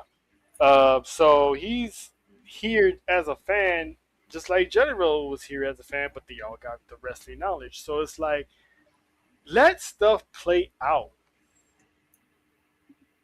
He's not getting in the ring. He's not training to get in the ring. He's just there. But if he do, so what? Yeah, so what? If he respects the business, This is not the first time we've seen a celebrity get in the ring. It years and years. Yeah, there's some that should have not been in the ring. Pick me. And before John goes, John. Bad Bunny set the tone, and everybody followed. Yep. And I would actually say before him, it was Stephen Amell. That was a new one. Everybody else did do a horrible Green Arrow. Can I ask a question? Love me some Green Yeah. Arrow. Yes. Do people forget what WrestleMania was built on? Yeah, come on. Come on. Ali, Randy Richter. Did you say Mr. T? Cyndi Lauper. Mr. T. Come on. Liberace. What are we talking about? You This bring is the what WrestleMania outside is. you bring the outside noise into WWE to bring more fan base from their peoples and be like, "Oh, this is fun. Let me subscribe to this. Let me go to these shows." Snooki. Oh, The Hutchins. Forgot Floyd about Mayweather. Mike Tyson. What the heck y'all think they brought Mike Tyson in for? y'all. Floyd Mayweather knocked out When he cracked Big Show. Oh, And Big And Show. that wasn't even supposed to happen. The fact that Big Show was doing a 440 to get after Floyd. Big Show. I actually saw this video go viral recently. I think Big Show was doing an interview. Paul White was doing an interview. He said, he whispered at Floyd, I want you to bust my nose open. He told him, was like, and Floyd was like, you sure? He was like, yeah, just punch my nose and break my nose. Snoop. And even then, Floyd was still scared that he was going to get killed by Big Show. We just Kevin put Hart. we just put Andy Kaufman in the Hall of Fame when me and Trail went to Mania in LA. Ain't they putting Dennis Rodman? Who was he in famous there? for? The interaction with Jerry the King Lawler, right? Yes, was on the Tonight Show with Carson. What are we talking about? Dennis Rodman. Drew Carey was in the Royal Rumble. Come on. Scared shitless. What about Jackass? Come on. That whole damn. Johnny Knoxville, Wee Man, Hardy Boy, the whole crew was there. Wasn't nobody complaining then. Every time WrestleMania season comes around, they're always going to have celebrities involved one way or the other. How the heck you think they got Ronda Rousey in the WWE? It's a rite of passage. Hello. She was. You know who ruined it? We You was know in who the Bay ruined Area with the Rock. Hello. People didn't start booing the celebrities and influencers. Gronk. Exactly. Gronk. And that almost got botched. They didn't start That's booing security guard. celebrities and influencers until a certain lame ass stepped on the scene. That was it. And let's be clear. As much as people don't like Travis. one half of the World Tag Team Champions. No, I'm talking about Logan. That's what I'm talking about. Listen, Logan became a star. Let's stop that. Logan Paul is no longer a celebrity wrestler. Logan Paul is a WWE superstar. And as much as I hate that man, he proved his worth. He is an amazing wrestler, and I will give him that. He puts in the work. I wish he would shut the fuck up half the time. Yes, you don't need to talk, sir. Just wrestle. I don't need to hear your voice, all right? I don't need to hear it. Let's be real. We're about to watch the Shawn Michaels documentary that drops on Monday. Ooh. You think Shawn Michaels is going out of his way to work with this dude if he's not taking it serious? Hello, Shawn What Michaels. I'm saying is he opened the door to people hating celebrities and influencers. I'm not if you didn't hate, well, yeah, he was the first one, but he was a celebrity that already grew up watching wrestling, already had a wrestling ring built, took the time to learn this stuff. So the only reason why people boo him because of stuff he does outside of the ring before he got there. The whole, Japan and ripping people off and scamming people and all that other stuff that he does. That's pretty much right. He got booed. But when it comes to wrestling, you cannot say he has not done what he's needed to do and has exceeded expectations. That man was in the ring with Roman. They wouldn't have put him in there with Roman if they didn't think he was there. Roman wouldn't have went for that. Right. You think Roman's getting in the ring with a novice in Saudi? I'm gonna tell you right now, one of their biggest money making shows. You ain't never gonna see Danhausen in the ring with Roman. Exactly. I'm gonna go with someone. Trail was there. The SmackDown debut on Fox. Who was there? Tyson Fury. Cain Velasquez. Come on, man. What are we talking about? Cain Velasquez has been a celebrity, and he's an actual fighter. Go look at Stephanie McMahon's podcast. Look at some of the people she's had on that's not affiliated with WWE. She had Jalen Brunson on. She's had O'Shea on. Big fan. What are we talking? These people are going to be at WrestleMania. Like O'Shea's hosted this podcast last year at WrestleMania. The Club 520, Jeff Teague and them boys, they're hosting their podcast there. Daniel Cormier is hosting his podcast there. Big wrestling fan. And you know what? I gotta add I Show Speed to that apology list, Nessa, if you want to write that down for May 9th. Yeah. And I'm gonna say this: I Show Speed got the same right as Little Yachty. Right. He's been a fan, he's watched it, and he's been working with the likes of Randy Orton. But you see how same person that said something, Jennifer, she's the same one that said something about how everyone was mad about Pat McAfee, but mad about Little Yachty, and yet I have not heard one thing about Speed. Not one thing. I said some stuff, but messing with my babies. That's why I said so. Okay. My timeline, the IWC, I have not seen anyone say shit. They love that Speed's there. The way Speed is being booked into this Mania isn't bad at all. I mean, he didn't volunteer his services being in one's corner. He was dragged into a situation that he didn't want to be in, and he's cursed in a clumsy way. That's one of the reasons. But you know what they doing in a clumsy way? He found himself a media match. This is what they doing. If y'all notice, each week that he's been on, and the closer the more time he's had around the ring and in segments around the ring, he's been slowly showing his skill. Mhm. That jump over LA Knight on Monday, That was beautifully executed. you can't tell me if he puts the same amount of dedication into this as Logan Paul, you can't tell me that boy ain't about to be a high flyer. He about to be up here like young OG. You can't tell me. And he's been bulking up too. Yeah, you can forget see. he was at the PC training with Callie Armstrong and a certain Viper.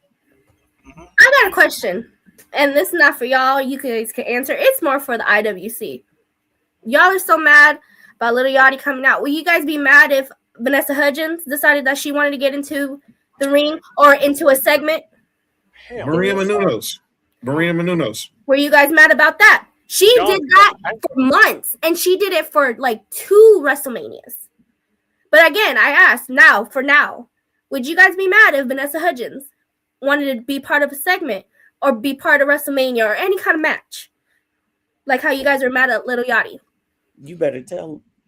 Nope. They just hate. I'm so sick of that. What about Topanga? Would y'all be mad about Danielle coming to the WWE saying that she wants to be a part of a segment? Put them cheekbones away. I dare someone say yes. I dare you say yes. I dare you say you be mad. Hold up. How I dare someone say yes. How y'all mad about Little Yachty and everything, but y'all ain't mad about Sexy Red? Hey, there you go. Hey, thank you. That's crazy. Cheryl, nope. I've been. You better ask Sean. HBK want to hang with the baddies. He want to hang with the baddies. Look. Listen, shout out to Sean. Like, she make me feel young. I'm like, hey, don't say that around your wife. No. Look, I don't really care for Sexy Red. That don't make no sense for me at all. And the only reason why I like that one particular song is because of Shawn Michaels. Sean, because every meme you see out there is like, how was Sean in the 90s? Yeah, what I did with the band. And that it gets stuck in your head. It gets stuck in your head like what? I got an even better one. Y'all wasn't mad about Cardi? Heck no. Oh, thank you. I'm sure as hell wasn't. And the only reason she didn't get in the ring because she was shout out to her because she was smart enough to realize, oh, I can't do this shit. No. But in reality, what were we doing last year? Last year, she was pregnant. Oh yeah, she was pregnant. But last year, weren't we trying to put her in a match? She wanted to be in a match that involved, but everybody was talking about. Yeah, let's get Cardi involved. Wait a minute. When they was going back and forth on Twitter, when they were going back and forth, her and Naomi and them was all going back. They was eating that shit up. Set it Cardi, you don't want those problems. Like Cardi, you don't want those problems. You know what it is? Just the IWC. She gives let's someone get a drop line with that rump. But anyway, go ahead. The loud ones in the IWC are the ones that ain't never been to a show.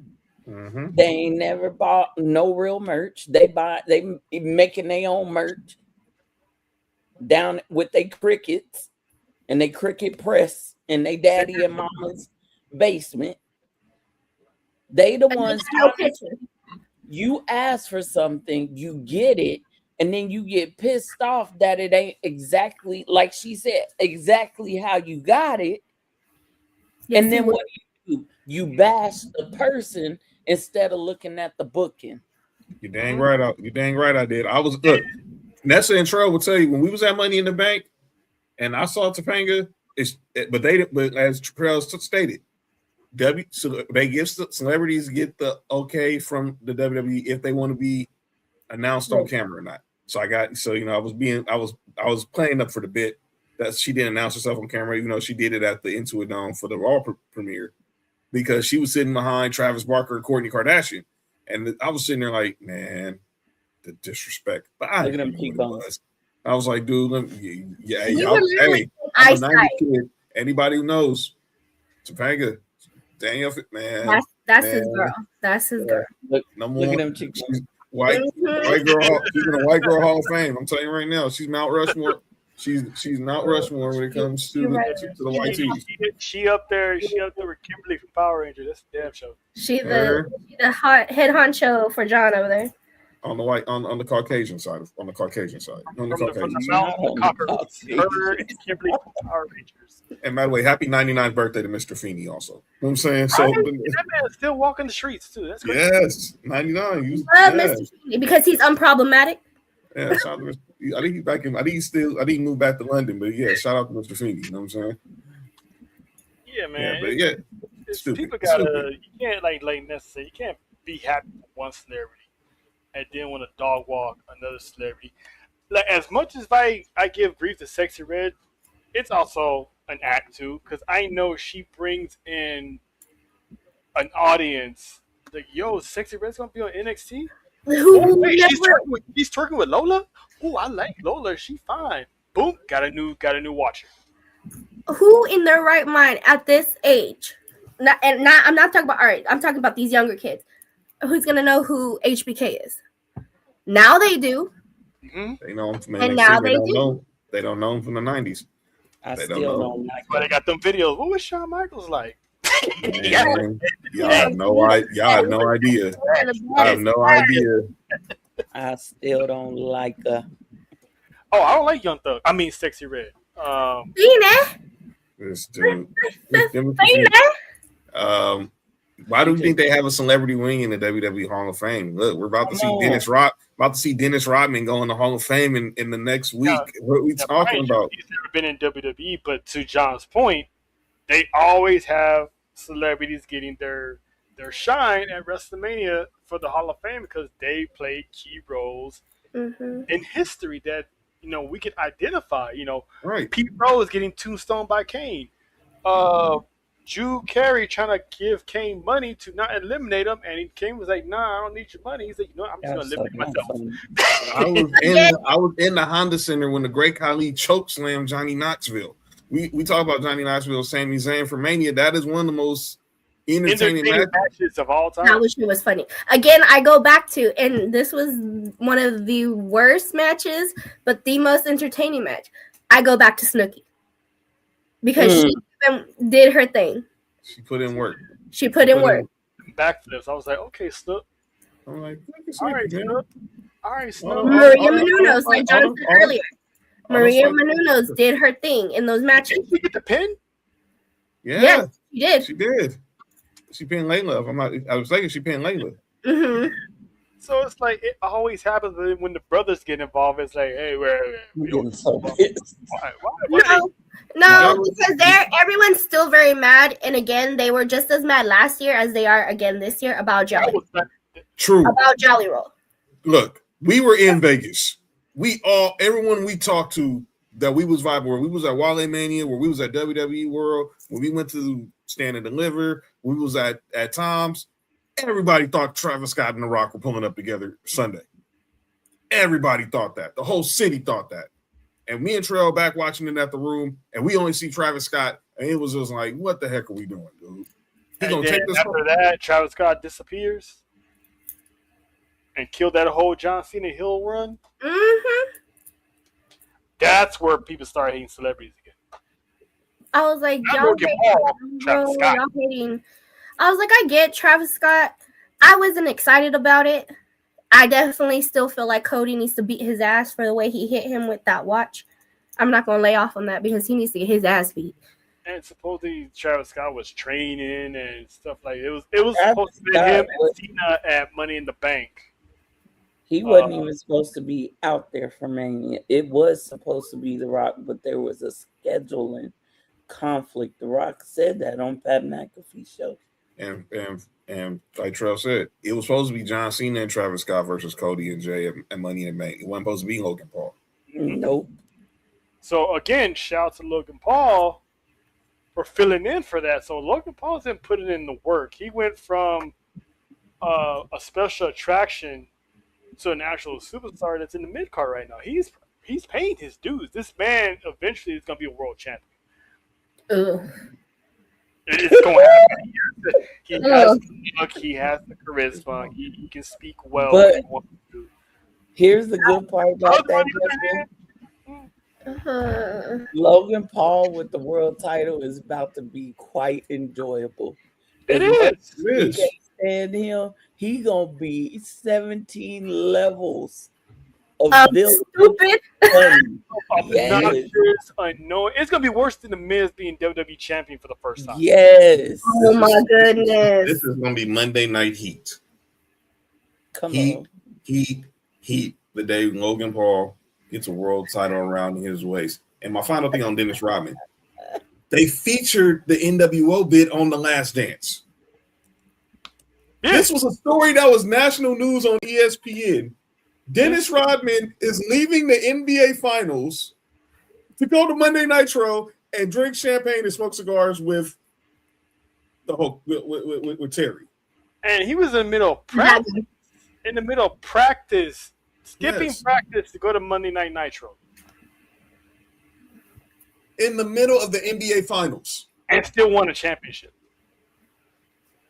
Being high and drunk most of the time. See? And that's how they got the mailman involved in that. But that's a whole but I'm not even gonna talk about that guy. But Dennis Rodman, he got a meet and greet at WWE World. But Julia came. But anyway, let's move on. Let's not get back on that subject, please. We're not gonna go back to that because let's move on from that one. But real quick, because I brought it up earlier, because this is part of the Civil War. Me and Vic were talking about. What did you guys think of CM Punk's pipe bomb he dropped? I like his jacket. Because I honestly thought about John when I saw that jacket. I'm like, that jacket's the inside of it too. I will have that. Please believe so the funny part about that segment was me and Nessa was like, "Damn, Phil, you're all in your feelings. What's wrong, Philip? What's wrong, Philip?" As soon as that man said, "Lower the ticket prices." Hey, you and who? You and who? JoJo. No, who'd you say? I said JoJo. No, you did not. Yeah, you did. No, you did not. What did I say? I said JoJo. You said me and Nessa. So did. Did I? Mm-hmm.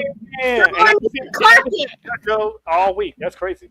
But anywho, me and JoJo was like making fun of this man. And in the moment he said lower the ticket prices, we both were like, you got a point. I'm going to shut up. There you go. Thank you. Go ahead and cook, Phil. Oh, well, shit. My bad. Damn. No. It's like nothing we never did before. But anyway. Pingo has a meet and greet and Julia doesn't. This old dusty motherfucker. Shit, Jada Park got meet and greet. He don't even got a free meet and greet. How about that? She's not in that superstar row. This And old- we're not piling on Julia. We're just saying we want better. We're just setting a point here. Okay. How your She United is champion don't have a meet and greet. Okay. She's gonna be there Monday. Is So she does have a meet and greet. Monday. Okay, we can stop now. She's there 10:30 to 11:30 Monday. Is she still booking? Yes. Damn. Oh, ugly, gray-haired, having Rice Krispie treat, knee popping mofo. Who are you talking about? I'm talking about Philip. Oh. Oh, we were still talking about I was Julia. like, damn, Julia, you feel like that? You flipped a 180 because you was cool about Julia earlier. Now you talking about, eye popping, and I was like, whoa. Just to end that subject real quick, I just wish her better because I know of her before she came. No, actually, I'm wrong. It's sold out. Oh, good for her. Shout out to the WWE World app. Good for her. I just wish they book her better because again, she's champion and nothing. Right. Nada. Back to the show. Yeah, but Faith, your thoughts on quarter zones pipe bomb? Look, I said earlier I gave him a little bit of flowers. I said some of the stuff he said was facts. Lower the ticket prices. This company was about having families come How many of the superstars today were little girls and little boys sitting in the audiences because their parents or grandparents brought them? Edge, Mercedes Monet. I'm trying to think of some more. Oh, AJ Lee. We all seen that iconic video of her crying when she meets Lita, which is still mind-blowing to me today. Pat McAfee was even in the crowd as a kid, by the way. So I give him his little all that other shit he said was part of the storyline that we were talking about earlier. That's why he called out The Rock. That's why he's continuing to speak about Roman. The only problem is Roman and the Usos are going to be part of that, but not in the way that everybody thinks. Yes, that's what I'm saying. It's not going to go down the way it's going. People think it's going to go down. Philip always drops pipe bombs. He always pops the crowd. He always makes big facts. He plays with the fourth wall. Sometimes he busts through that mud. That's who he is. That's who he is. That still does not alleviate the fact that he getting his ass murked at Mania. Yeah, there will be no repass. There will be no homegoing. No requiem. You just gonna lay in that ring on your back looking up at the lights, and your old ass arm is gonna slowly creep in the air and throw up the one. That's all I want. But did he have points? Yes. I want him to acknowledge Roman. You think he's gonna do it? Oh no, but that's my dream. But he had points, lowered the ticket prices. Him and Pat, like I said, they both made valid points. They both are screaming what we, the real fans, by the way, have been complaining about for years and months and weeks. How many times did Sami Zayn and Drew McIntyre had a damn match on SmackDown or Raw? It's 13 matches. And they flip-flopped the United States Championship with 3 different people. Dragunov, Sami Zayn, and Melo. Yep. What was the point? Like, you took it off of Melo for what? That makes no damn sense. But that's what it essentially, Pat McAfee and CM Punk are saying the same things. The common denominator is we tired of the bullshit. When is the company gonna get back to the company? Tired. When are we gonna see the heart of WWE come back? When y'all gonna stop prostituting the superstars to sell merch? When are y'all gonna stop putting people in catering who could put asses in seats? When we gonna stop all that? When you gonna stop pushing the same funky ass gimmicks that ain't working? When you gonna get minds for the booking? Talk that shit, Faith. Talk that shit. And I don't want nobody coming at me and saying, well, you're biased because your favorites, they're protected. No, they don't. If anybody in the Samoan dynasty was protected, where's Lance? By the way, breaking news. Why Solo still haven't had a WrestleMania match? Thank you. Have some breaking news. Liv Morgan and Raquel Rodriguez are courtside at the Spurs game right now. Of course they are. It is breaking news. It is breaking news. Are they wearing the ugly ass Spurs jerseys? I love my Raquel, but meh. I was here in San Antonio. They were just this is the last part I'm gonna say. Richard Jefferson is more of a Rhea Ripley guy, though. You let these people narrate certain people, certain superstars, and I'm not just talking about Cody because I am. Let me make it real damn clear. I'm talking about Cody Runnels. I ain't talking about Cody Rhodes right now. You let certain superstars politic to keep their storylines the way they want them to go. And how has it gone for you? How has it gone for you? Do you think that if y'all had just overlooked everything Cena said and turned him way back when, Would we had a better turn run then than we did now? Cody has said, I don't know how many interviews, he don't want to turn heel. He don't want to do this. He don't want to do that. Who gives a shit? One thing I could appreciate about that old nasty man that used to be in charge.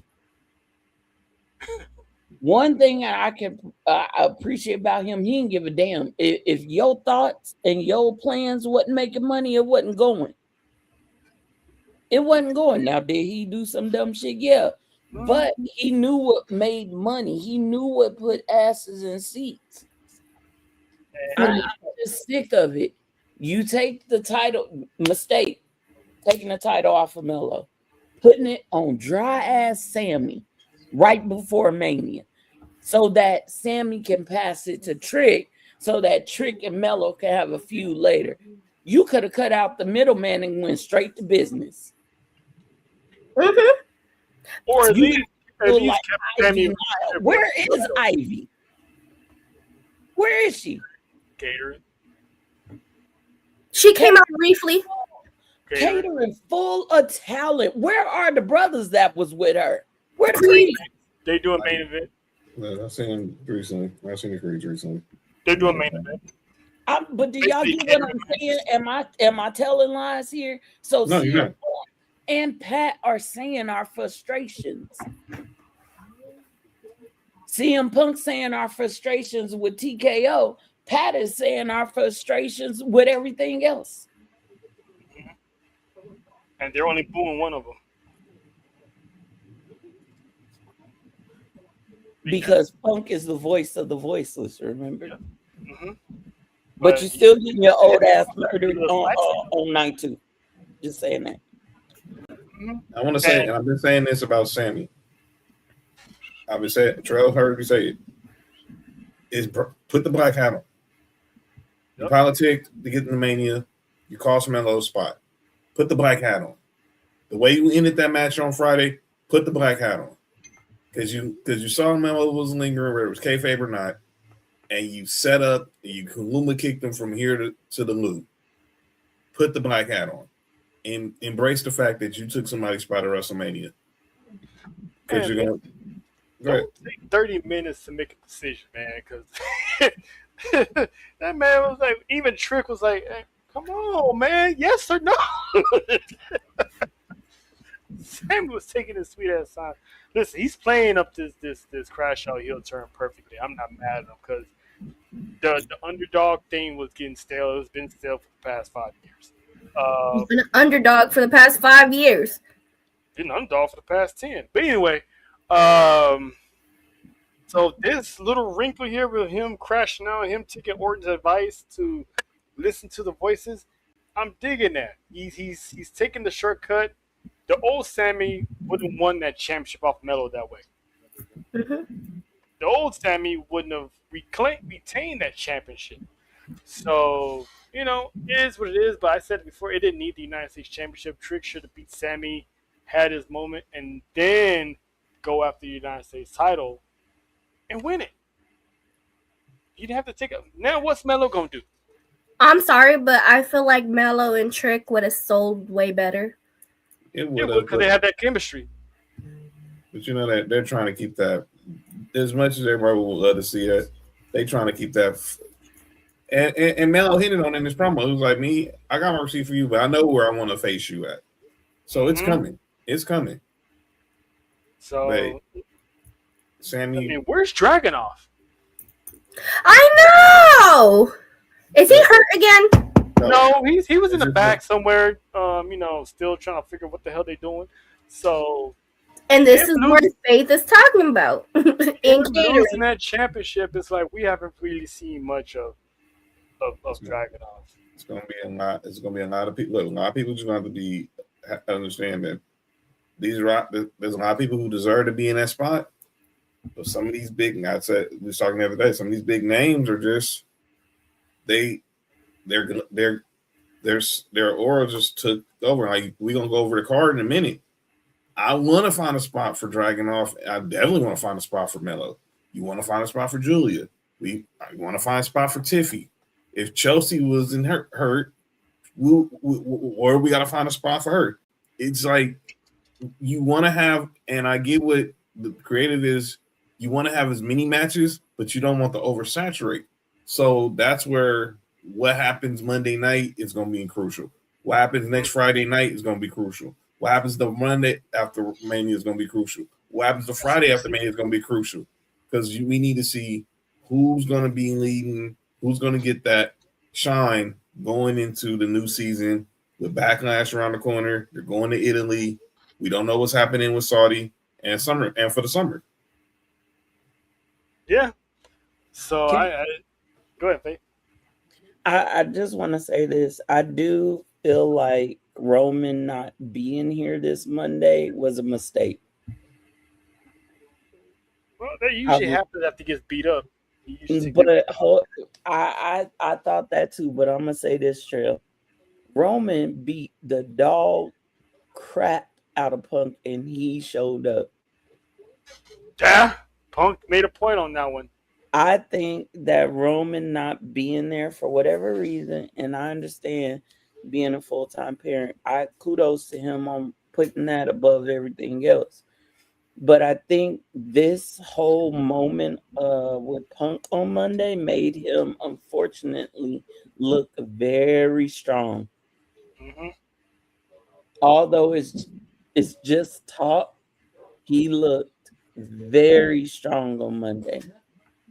Now I'm waiting for the return of Roman because you got to. This is the go home show. And whatever happens on Monday is going to tell a lot. So is Roman just going to come back and put his hands on Punk, put Punk through another table? If that happens, I don't see Roman walking out with the title. I think the family is going to be involved. We in Sacktown.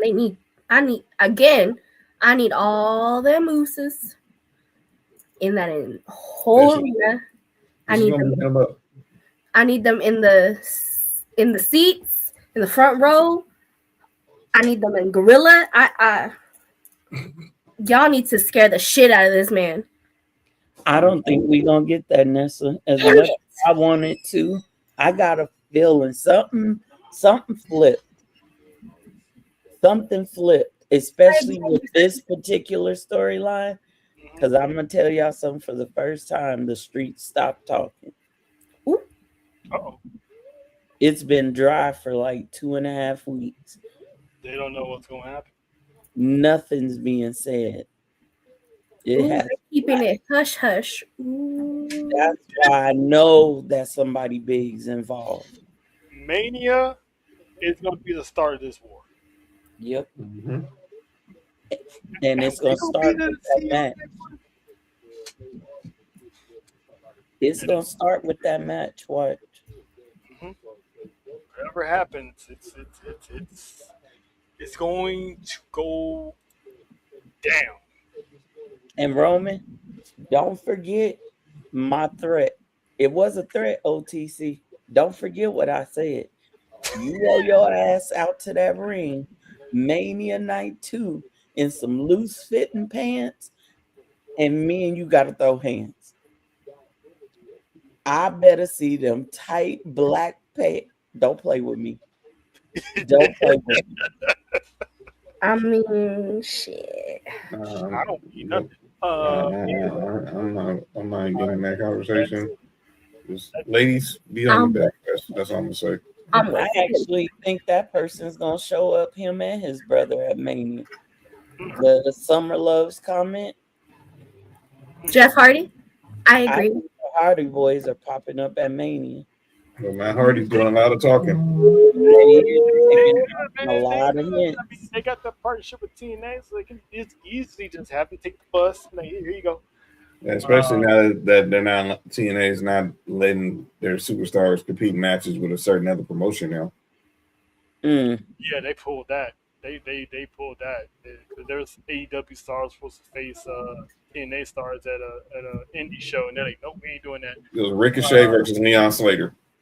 Could y'all imagine? And it was going to be MJF versus Barrett Bronson. Could y'all imagine the Hardys versus the Or Nick Usos Nash. versus the Division? Oh, that's gonna be good. That's gonna be good. But somebody getting cursed. You are cursed. But let's get on to Why we Fab4 here? Mania. Why we here? Let's get on to Fab4 Mania. Fab4 Mania Night 1 because we're most definitely be in the building. This is what we're looking at on Night 1. So let's just get this one out the way. Seth Rollins and Gunther, last minute build, but Gunther's segment with Paul Heyman made it more interesting because Paul Heyman pretty much warned Paul Heyman, not Paul Gunther warned Paul Heyman in a sense, don't cross me. But also, what we talked about before is he's making a deal with Heyman. He's gonna want Brock eventually. Mm-hmm. So Shout out to you, Matt. You was right. and Paul Heyman, you know how he was last year with favors. He cooked 2 favors in one. So now he's gonna have another favor. But Faith, who you got between Seth Rollins and Gunther? Unfortunately, I see Gunther winning this. You can't get a favor from Paul Heyman and you a loser. Nope. You definitely ain't getting in sniffing distance of the beast. And you a loser at Mania, the show of shows. You don't take out the one person that Paul hates right now, don't even look his way. Nah, Liv, you spilled your drink. I think Gunther is gonna win. I think Braun Breaker's gonna show up and cost Seth. What he said. Because Seth can't afford a clean loss like this, and he just got cleared. It's got to be some shenanigans. He eats a spear and he gets put in that chokehold and he passes out. I'll take that. That's what you got. Ew.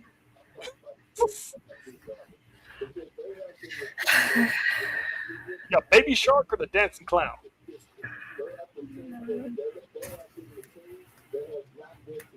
Yeah, Gunther? Damn. You got Darth Vader? What? Yeah, Darth Vader. Dun, dun, dun, dun. Anyway, only because I feel like Braun Breaker is gonna just come out and fuck shit up. That's the only reason. John, you echo those sentiments? Yeah, I got Gunther, and I think Steph's going to eat a spear from Braun, and that's going to set them up going forward. All right. So one of the matches that's kicking off the WrestleMania on ESPN2, Jacob Fatu, a.k.a. Mac-10 Fatu, against Drew McIntyre. Faith, I'm not even going to ask, but I still want you to say it anyway because some people just now new to the show, new to you. Who you picking? Unfortunately, I'm gonna have to go with a damn Scotsman.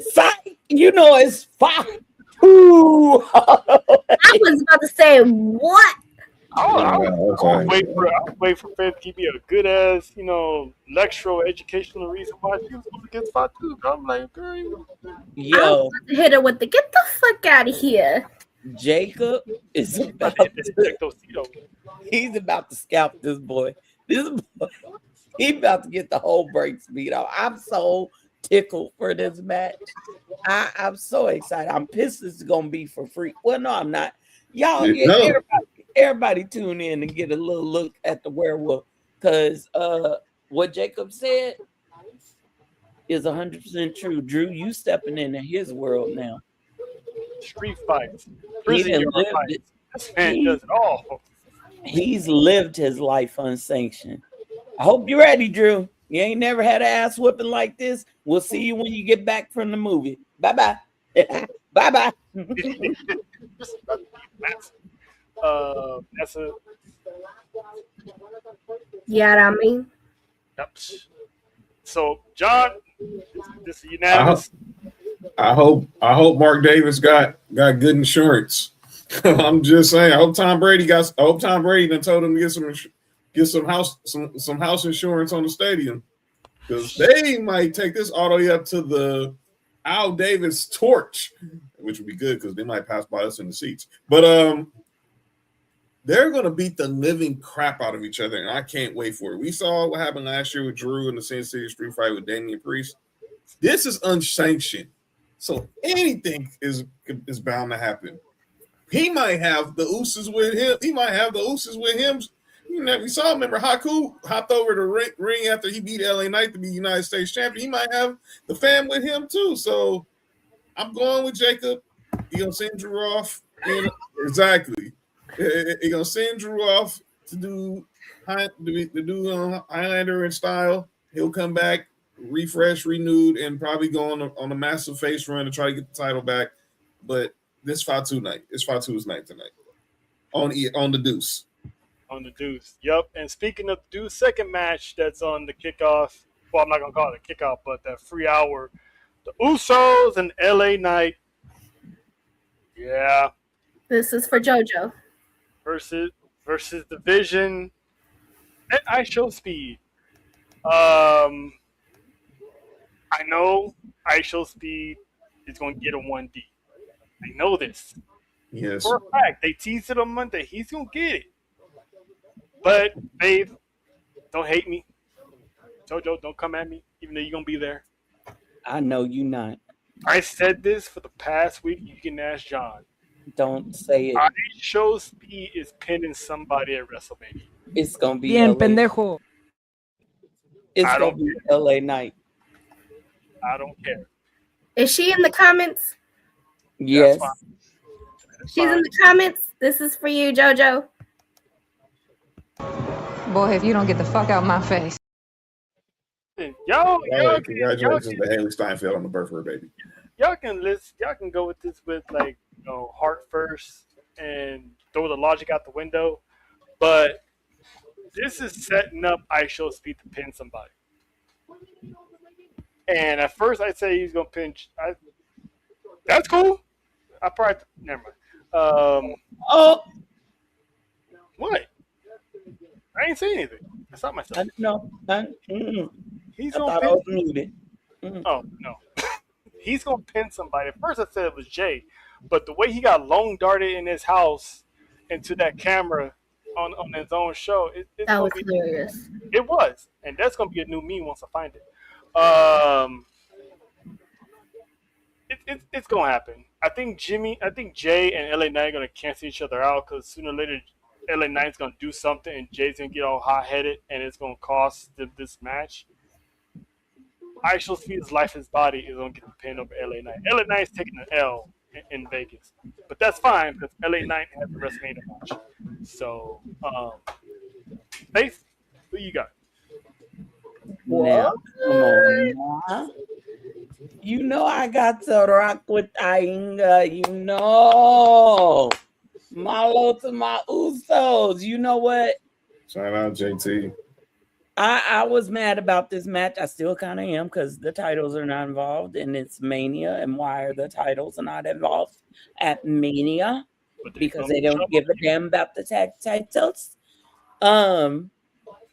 And I'm glad they put it on night one because I needed to be on night one to free it up for night two. That's all I'm gonna say. Mm-hmm. I know why. And the Usos have history of working night one and showing up Night two. night two. I'm going with my Usos. Let's just say blood. The Usos should have had the tag team titles because I needed them to stand alongside Roman Reigns at the end of night two with all the belts in hand to have people thinking, the old bloodline is back. We gonna talk after the show, true. Okay. But yeah, they to me until for the notice they dropped the ball on that. John, I think Speed's he's not gonna like a novice. He's not gonna like a scrub in that match.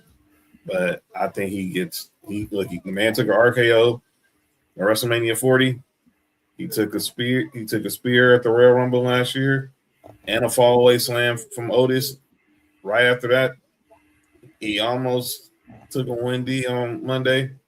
I guarantee he takes one on next Saturday. I got the Usos on LA Knight getting the W. OTC question: is that true? What? Jay was at the dungeon. Yes, yes, that was tonight. Tonight. Natty has the picture on social media. He was at the dungeon. He was in. Him and Jacob was there tonight. Well, Jacob's always there, but Jay Uso pulled up to the dungeon tonight. Was Jimmy with him? Nah, he was by himself. I'll be back. Shit. You know, he had his arm around somebody, but they had her face covered. And no, it wasn't Jada Parker, people. So don't go there. That ain't why I gotta check something, motherfucker. I'll be right back. If Jay is at the dungeon, he's gonna be ready for Mania. Hands down, he's gonna be ready for Mania. It's what he gonna do at Mania that I'm scared. I know what he gonna do. What you gonna do? War will begin at Mania. WWE Women's Tag Team match, Fatal 4-Way. As of now, it's a Fatal 4-Way. I got Nia and Lash walking out. Champ still. You know what? This one's a hard one for me. It really is. God. Okay. I want Lash and Nia to retain because I think they are doing something good. And I think Nia is stepping into a new part of her that maybe she hasn't before. Mm-hmm. But I honestly don't think they're going to retain. And I think my two options that I think, and I'll tell you which one out of the two, it's either going to be Bird Lady and Bailey or the Bella Twins. I think it's Bird Lady. And if they're dropping the title, it's Bailey and Lyra to pretty much make up for what happened last year. Thank you. And then the Bella Twins eventually later on down. Yeah. Did y'all see her promo with Byron Saxton? Mm-hmm. That's what made me feel that way. And shout out to Byron Saxton. My condolences to you guys. Yes. Yes. That was mom. So prayers to him and his sister. Yeah. But I'm going to go with Bailey and Lyra. John? I'm going. I think the titles change. I don't think the titles change hands. I think the Whoop That Mansion is going to have a pretty good weekend. Spoiler alert. So, but I'm looking forward to it because I'm looking forward to seeing Lash in her first Mania.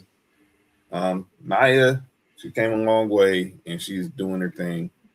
I think this is just to get the Bellas pretty much acclimated to what the new age of tag team wrestling is. I think we're going to start seeing the foundations crumble with Charlotte. But I think if it came down to anybody, Bailey and Lyra are going to be the closest to taking down the irresistible forces. But I think the belts are staying with those two stallions.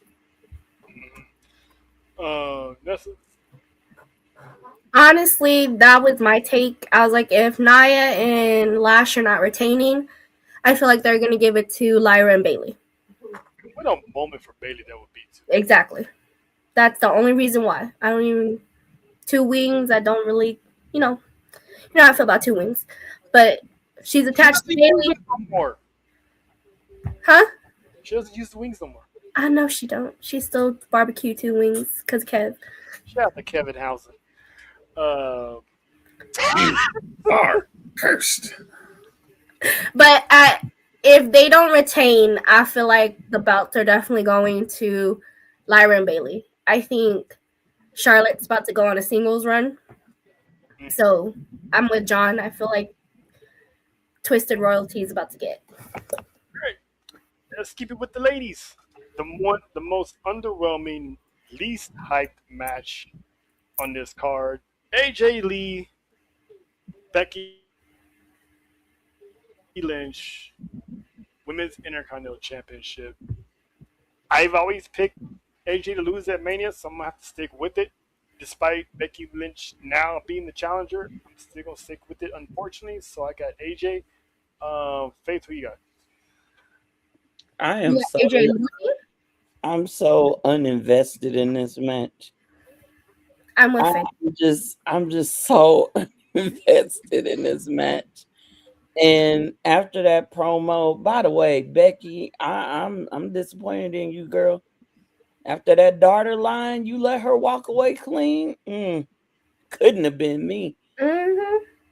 Shut the rules. Mm-hmm. God, I don't even care. I'm gonna just go with AJ Lee. No. Yeah, I don't care. AJ Lee.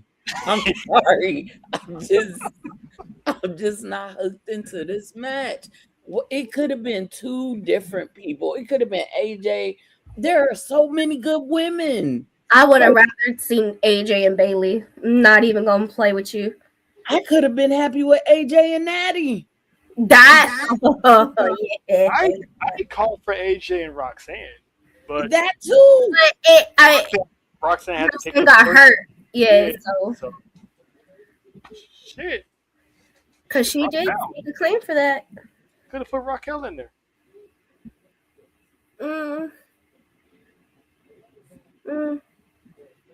Just, God. It's just, we've seen this Becky AJ thing. I thought it was over when that should have been the payoff when AJ beat Becky. Yes. There shouldn't have been a rematch for it. Yeah, it should. Now who you got? Mother or No, I got AJ. I think it's a closed chapter. Move on. But honestly, I'm picking AJ too. I don't want Becky to win. AJ. And obviously, you try to manipulate Danhausen and Becky, so you can't win. Yeah. She better not go back and mess with Danhausen. She might get her ass cursed. Oh no! Please don't curse Becky. No one wants that. Like, listen, I'll give you money that I don't have for you to not. Nah, I will give you money. Look, I love y'all so much. Now, from the least built-up match to the most important match that. JT, don't take this off, please. Oh hell no, JT! What the hell? JT, we had a very beautiful moment earlier. Do not make me. I get what he's saying. There's history there, but the thought of AJ Lee and Nikki Bella. Don't nobody want to see that dry. How about no? Do it again. Thank you. How about no? Drier than a 90-year-old's coochie. Don't nobody want to see that shit. So she's drier than Martha Stewart? That's crazy. No. I said what I said. Just dry and forced. That's how that match would be. Dry and forced. Try and Carl, I sent you something. I got it. But yeah, that I don't want to see that. That time has came and gone. My eye is twitching. And it only twitches when it's Nikki Bella. Ugh. What was that, babe? Did you just puke? Almost. And this is on behalf of me and Nessa. This is the judge of That's love it. I know what Danhausen is growing old. Look, Shout out to Midas, man. I cannot stand ese pinche vampiro because he's not a vampire. He's Danhausen. You can't sit here and curse my man and think you're gonna get away with it. Oh, but you funny as shit, and you're more than welcome for the next 2 years to curse the Bella Twins. All you want. Okay? Hey. What did he call them? What did he call them? Thing 1, thing 2? Yeah, go. The Bella clones. There you go. Clone 1, clone 2. And Danhausen, can you please, just one good time, please team up with R-Truth? I'm begging you. That was I'm telling you guys. the best ever. If The best ever. If WWE is smart, there's going to be a segment at WrestleMania. Please. And R-Truth's going to be like, Oscar, don't you have a match? And then somehow Truth is going to get cursed. And I need the Miz involved. Those three together. I don't care what he is. I'm calling him a vampiro. I know. Me and JoJo talked about this. He's Danhausen. Who's it? Oh no! Oh no! Oh no! No. What, Jonathan?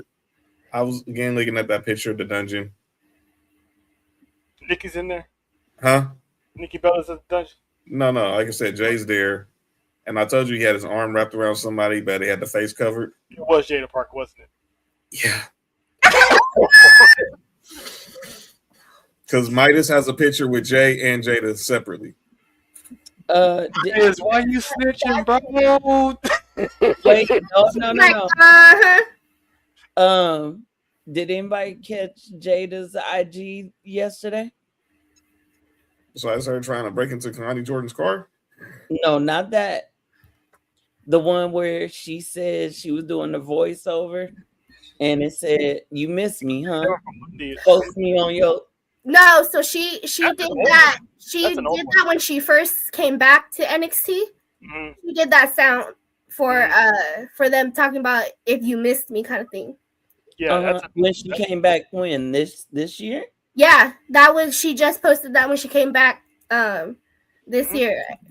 And while she was gone, Jay posted IG of him talking about where she at. I do remember that one. They've been sitting Cause he talking about who can I run to when I need love. I think there was a little trouble in paradise, no pun intended. Okay, but I think they didn't yeeted it all back together. Okay, or maybe it just died down because people thought like, it's probably just a rumor. Let's just move on with our lives, and then they started doing it again. Yeah, they doing it again. All right. They're doing it wild. JoJo. Oh, JoJo. No, they not. No, they not, JoJo. Cover your ears, JoJo. Cover your ears. They ain't doing nothing, and she ugly. You way better looking than her. Mm-hmm. Yup. Yeah, I'm not gonna argue that JoJo's better looking than Jada Parker, but Jada Parker ain't ugly. We with it. That's not cap on that. Shush. We doing Girl, something. I'm trying to save my life. Okay. We doing something here. Okay. JoJo was the one who told us about the picture. We team JoJo. Okay. We team JoJo. Hey John, can you send me that picture? Cheesy. Check your IG in a matter of seconds. That's LSU's finest, and I do me fine. Let's not play on the face. If I gotta choose between Jada and JoJo, we team JoJo up in this bitch. Okay? I'm not arguing that JoJo isn't better because she is, but we ain't gonna call this woman ugly. We gonna lie, okay? That's called friendship. That's called sisterly bond. You do that then. Shit, the Lulu planet's getting bigger by population every day. I see. See. That's cool. Do I need to hit a button, JoJo? Oh no, that's okay. That's okay. Don't even worry about it. I got you. I am so. Ejectocito, cut.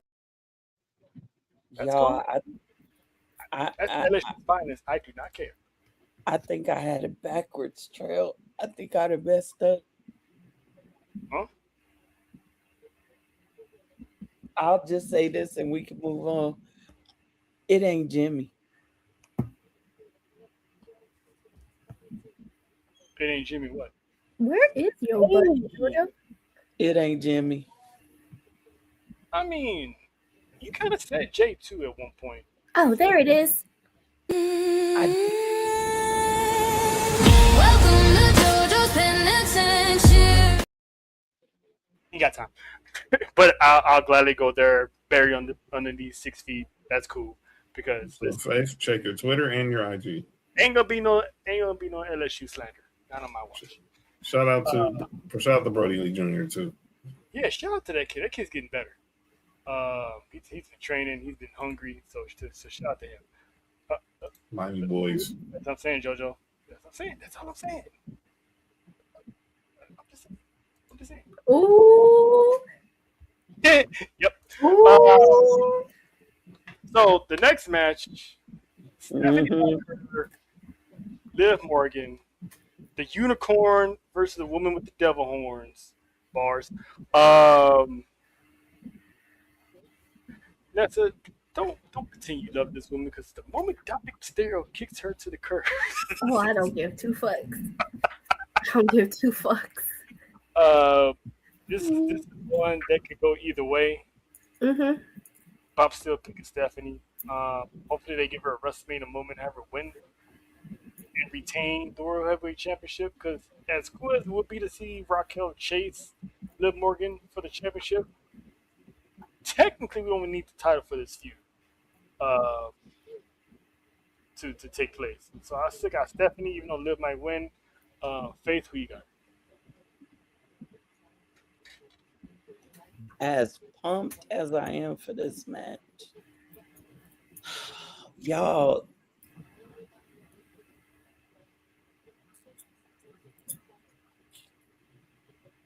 Liv is too hot right now. Mm-hmm. Liv is too hot right now. Still a beard at a ring, though. As much as Stephanie is flamed, she ain't as hot as Liv right now. No. I'm not diminishing La Primera. I'm not diminishing her. But Liv got that juice right now. Wow. As much as I want Stephanie to retain, I think it's going to Liv.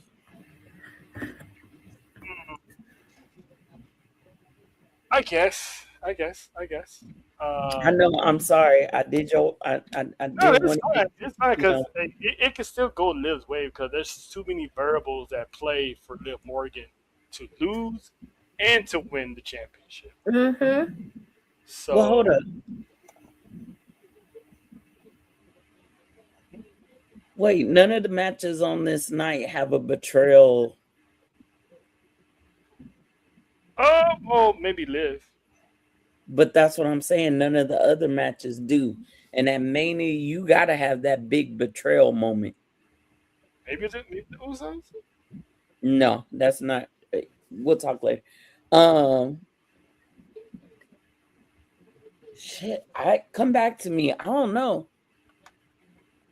Why am I in a box? I got snacks. I got drinks and snacks. We good. You picked Liv, that's why. You got some hot chocolate. Yeah, we whatever you want. We good. Okay. Country accent strong in 2026. So that's it. Safe to say. Look, again, I said these are both my girls. I love me some Stephanie. I really can't wait to see Liv take a devil's kiss. I can't wait to see that. Live and in person, by the way. Yeah, exactly. Because we saw that Rhea on. I was loving that one on top of the ladder. Like I called that shit too. Anyway, I get what you mean by Raquel and Liv don't, but in reality they do because that's gonna be the whole point. She's gonna be jealous. Without that title, it's not gonna go anywhere for Liv and Raquel. It really isn't. That whole breakup is gonna be based off the title and her being celosa because she's big mommy cool. She's strong. She's this. She's that. She thinks she's better. Mm-hmm. So the title's gonna go to Liv. I mean, I could be wrong. I've been wrong already. But let's not forget the PLEs in May. You got Backlash and Clash in Italy. Stephanie could still walk out as champion at Mania and then wind up dropping it at one of those two PLEs. You know what? Liv and Raquel feuding is the big sister of Soul and Zarya feuding. pretty much. But again, we said Raquel's gonna be that variable, and or Roxanne, but I feel like it's gonna be more Raquel. I'm still gonna give it to Liv though. As much as I love Stephanie and I really love her reign right now and everything that she's doing, everything in me is saying Liv, and everything that I've seen the way WWE is promoting this shit is Liv. Because I can still see, because the thing is, how are we going to get there? Because if Liv rubs it in that she is a champ, blah, blah, blah, and Raquel turns on her, it's going to make her look like a heel. Well, in that sense. But if Raquel accidentally messes up, she can get yelled at on Monday night, and Raquel can turn on her. That doesn't mean Liv still won't wind up with the title down the road for Raquel to eventually chase her for that title. But we shall see. Like I'm loving this storyline because you don't know how it's going to play out. I'm just seeing more of a bigger picture on the way, not just storyline wise, but the way WWE is promoting them. Mm-hmm.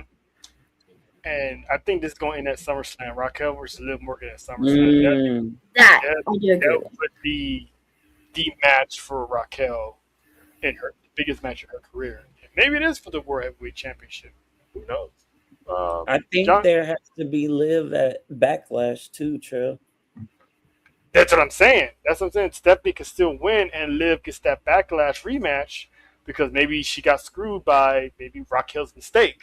Oh, my bad. Okay. Yes. And she somehow gets into that match, or maybe Raquel gets into that match as well, because she technically still wants another shot at Stephanie. She's either getting it here or in Italy. How about that? Oh, forgot about Italy. But I'm still picking Liv. That's still gonna be my take. John? This is the match I'm looking forward to the most for night one. And I just got a feeling Liv Morgan's wanted this moment has waited for this moment her entire career. This is the night she finally gets her WrestleMania moment. Stephanie Vaquero gonna have plenty of WrestleManias where she's gonna be getting top billing. But this night's gonna belong to the blonde. And I'll leave it at this. Remember what I always say: because you win the Royal Rumble, don't always mean you winning the championship. That's right, and we've seen it. We saw it last year. With Jay, but if you look at the women's Royal Rumble, the women are more likely, if they win Money in the Bank, they're pretty much a certainty they're going to successfully cash in. The women's Royal Rumble has not been so successful. Asuka didn't win. Becky Lynch won. Charlotte Flair won. Bianca won. Ronda Rousey didn't win. Rhea did. Bayley did. Charlotte Flair didn't win last year. So, granted, the percentages are high that the woman wins in the Royal Rumble. The Royal Rumble woman wins. That is not guaranteed as it is with Money in the Bank. And Money in the Bank, every woman who's won Money in the Bank has successfully cashed in. Mm-hmm. Knock on wood. I would put Roxanne in that Money in the Bank. I was just thinking that. Because let's say Liv or Raquel wind up being champions at the end of that year. Because I think Money in the Bank is like in September, right? Yeah, right. It's on your birthday weekend. Somewhere around there. It's the first weekend. It's the second weekend in September.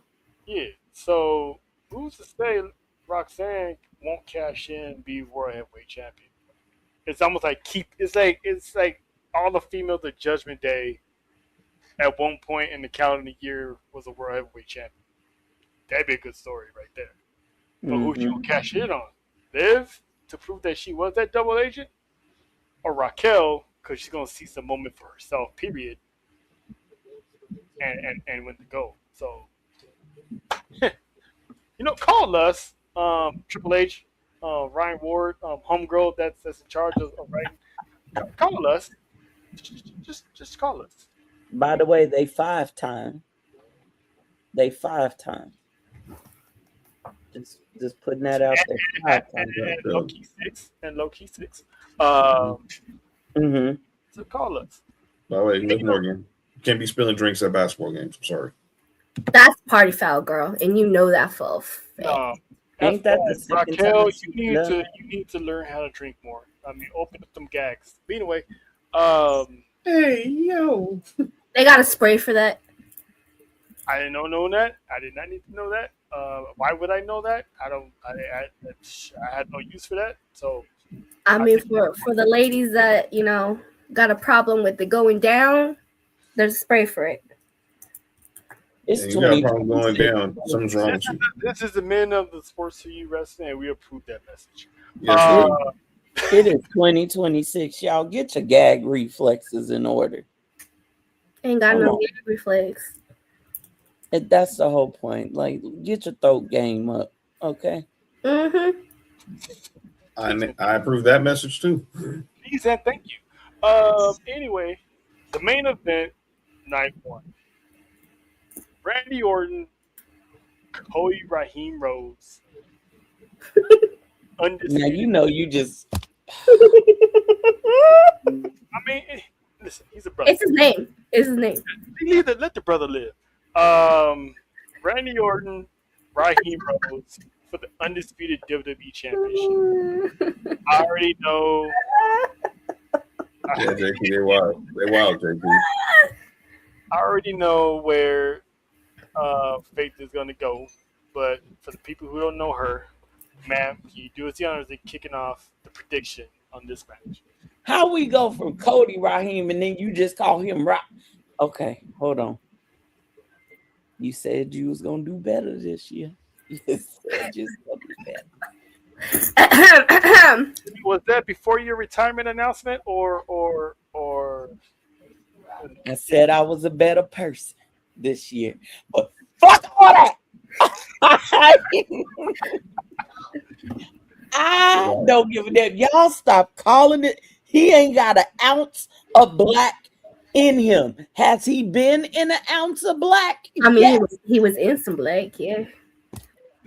Anyway, picking Randy. I'm going with Randy. Ain't no way this bitch is winning for one more year. I just can't. Hey, but wasn't it you that had the ears to the streets that was saying that Cody Rhodes might go past? They still saying that, but I'm praying. I'm asking the Lord. You said the Lord. The Lord. Okay, Medea. Okay, Medea. I am asking the Lord that Randy's voices make him more powerful than Cody's bitchery. I just can't. If anybody's gonna make me crash out, if that title don't leave on them thighs, on them sucking thighs, I tell you, y'all gonna see me crash out so bad on the island. You good? They done. You good on that? Yeah. Once I heard the word thighs, I was like, okay, I need to take the headphones off. Look, I'm with Faith, and I'm gonna be in the building. I've been saying this shit since he got back. If Randall, Keith Orton, Daddy Orton does not win, I'm crashing out with Faith. And this is the year of Randall. This is the year of Randall, and this is his moment. And with this war that's happening, it's very, very important that Randy wins the championship. Lord have mercy. Yeah. Randall is winning. What's the point of this war if Cody still wins? Unless Cody is joining that war. He is. And I don't see it happening like that.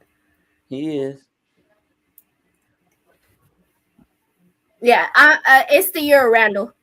Randall Keith Orton in all his fondness. Have y'all ever heard Monty sing Cody's song? Let me just help you with the words real quick. Adrenaline in my soul. Twerking for the Rock. I'm Cody Rhodes. So yeah, Cody gonna be involved in that war. You gonna be twerking for the Rock. John, make sense of this, man. Dude, I know what it is. Trying to say Cody just turned into a straight Diddy party, but that's the same. But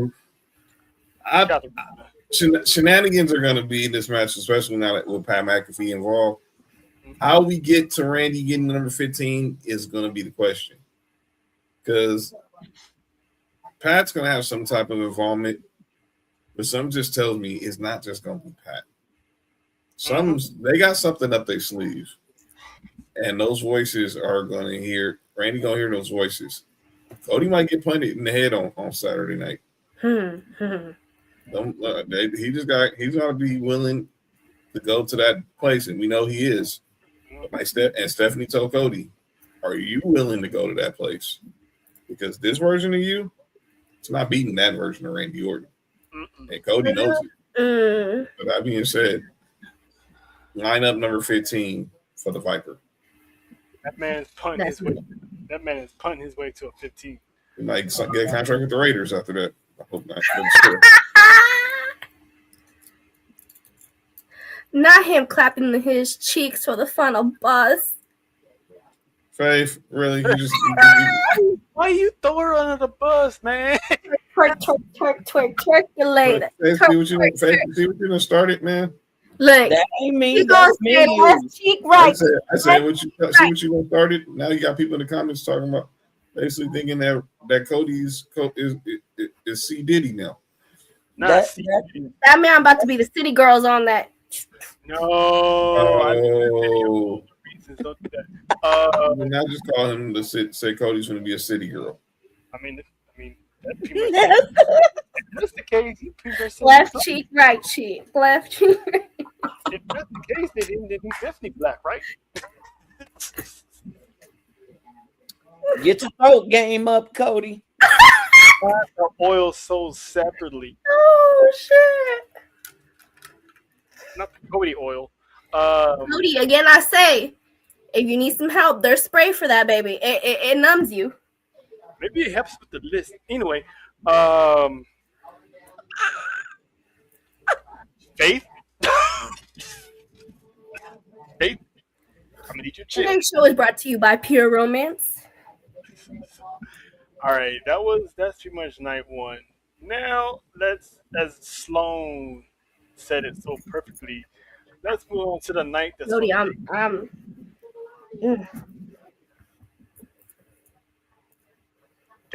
Anyway, let's go to the night that Sloan said it's for the niggas, and that is night 2, which is this night, and Faye, if you can hear Faye with the church music going, the acapella church music going on, you already know where we're going first. I hear church music, and then in my head I hear Escape. Damn. Brock Lesnar, Obafemi. The nation, the culture is betting on this match.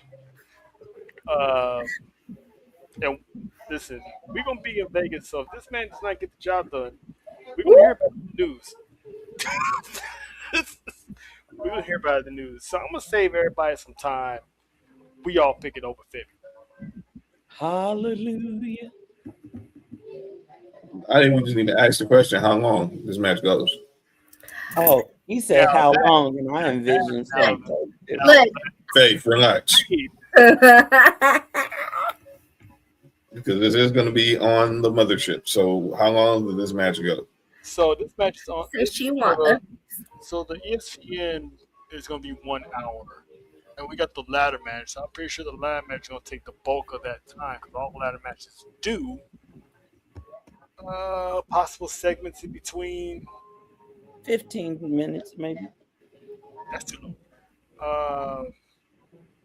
If they really want to make this something, give Oba the Goldberg treatment at Survivor Series. Wow, that would be something. But if I know them, they're gonna let Brock get his stuff off. So Oba's eating some suplex because that's what he does. Once he hits that F5, I want to see Oba Femi immediately stand up Absolutely. Stand up. and just be like, you know what I'm saying? Really spook the hell out of Brock. 'Cause people Get the have bang got on an it. F5, but no one's got hit with an F5 and stood right back up. So I need for them to protect the F5 until the end. Like, don't even hit the tease the F5 during the match, but have him hit it at the end where you think it's over.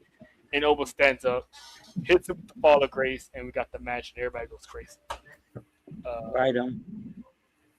The time, under 10 minutes for sure. I would say probably about 7 minutes max. Down go Moose Knuckle.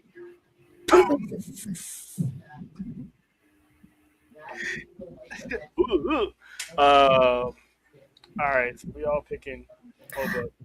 I don't think this match is ending with the win. I'm gonna say like I said last week.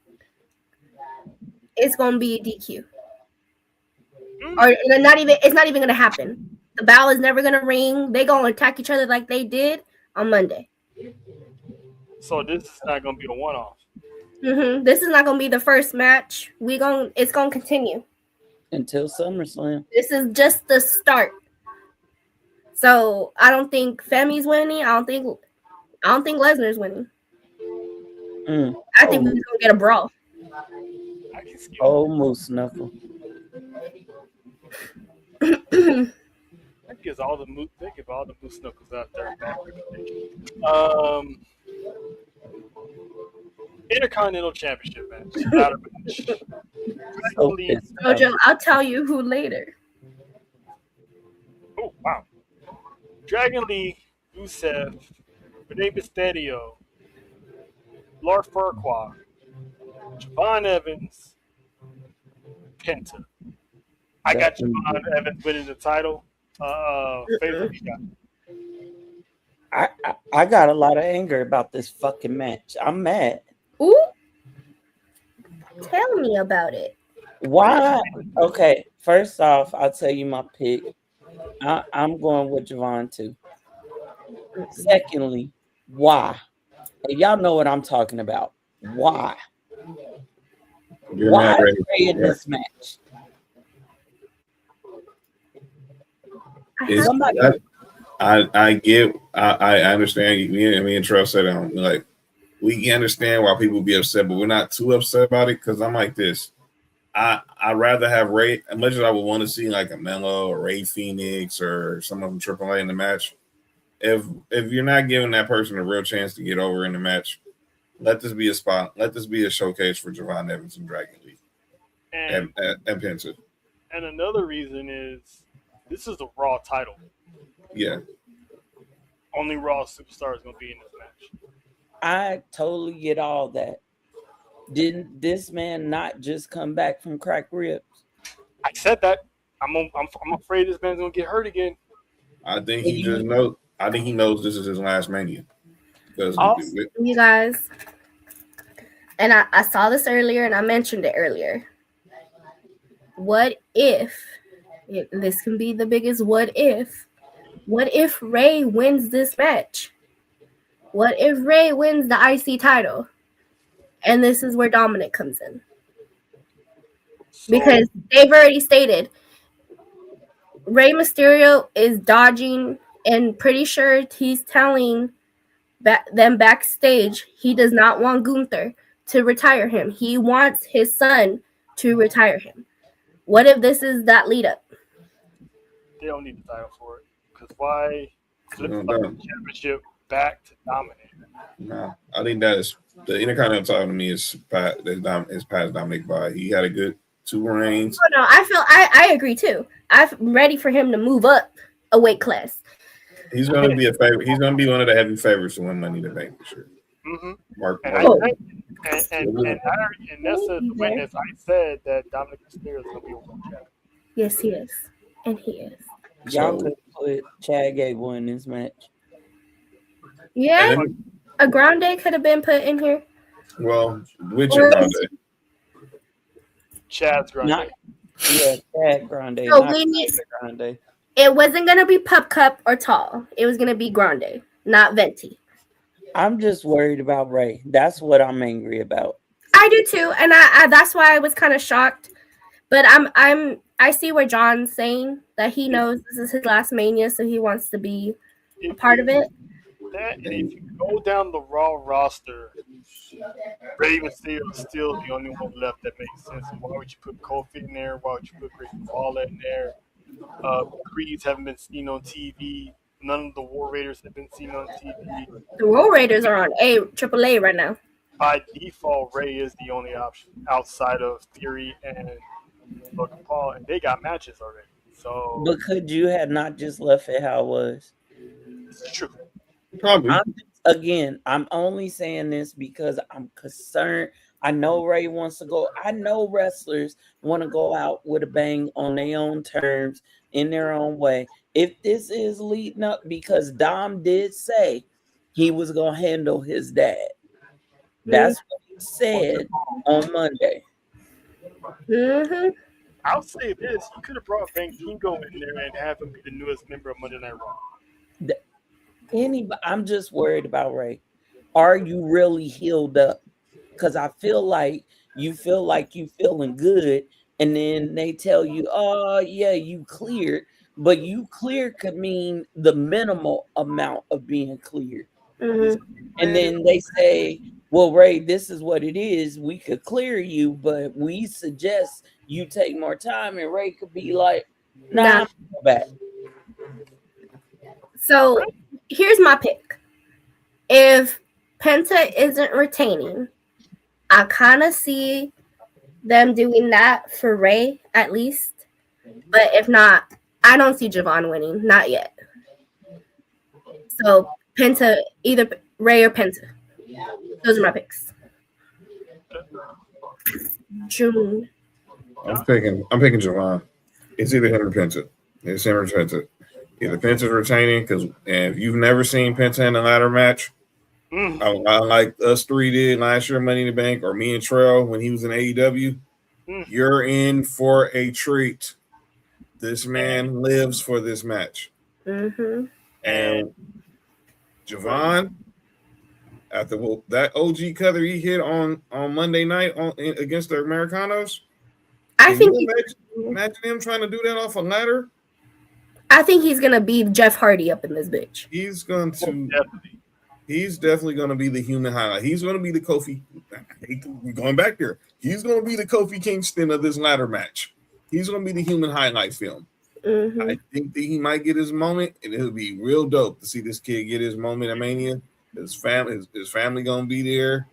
But I think if I want to pick him, but I'm going to lean Penta retains. Okay. And before, I'm not saying Nessa's saying this, but if anyone's saying that Javon Evans isn't ready, there's been a lot of the NXT rookies lately that have been winning championships in their rookie season. Mm-hmm.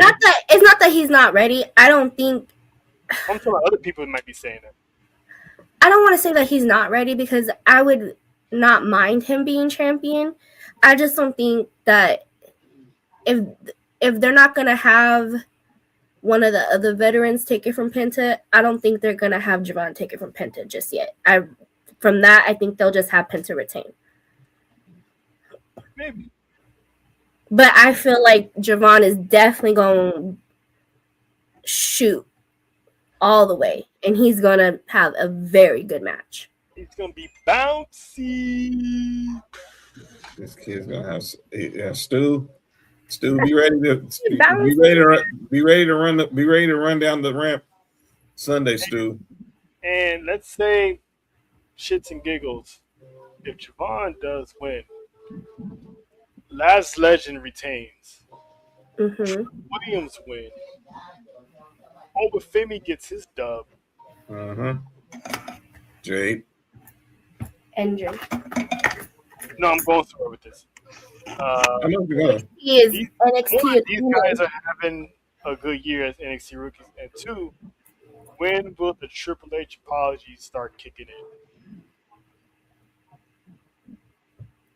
And I think as more happens, they definitely gonna have to start giving Triple H some apologies. I'm just saying.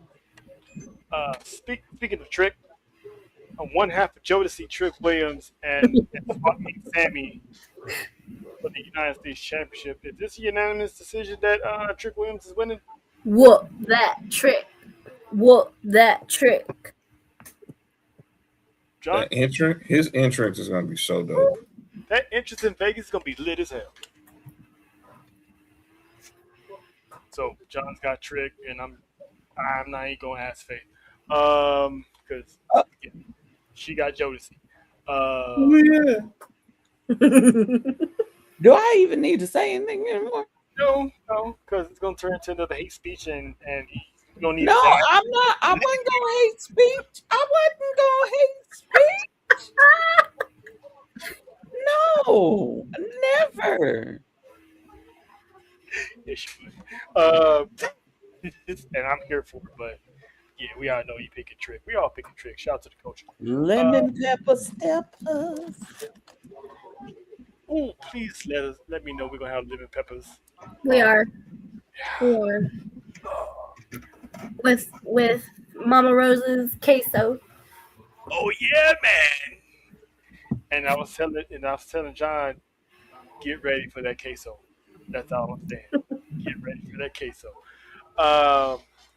Jay Cargill, I'm just talking about Cholula Green.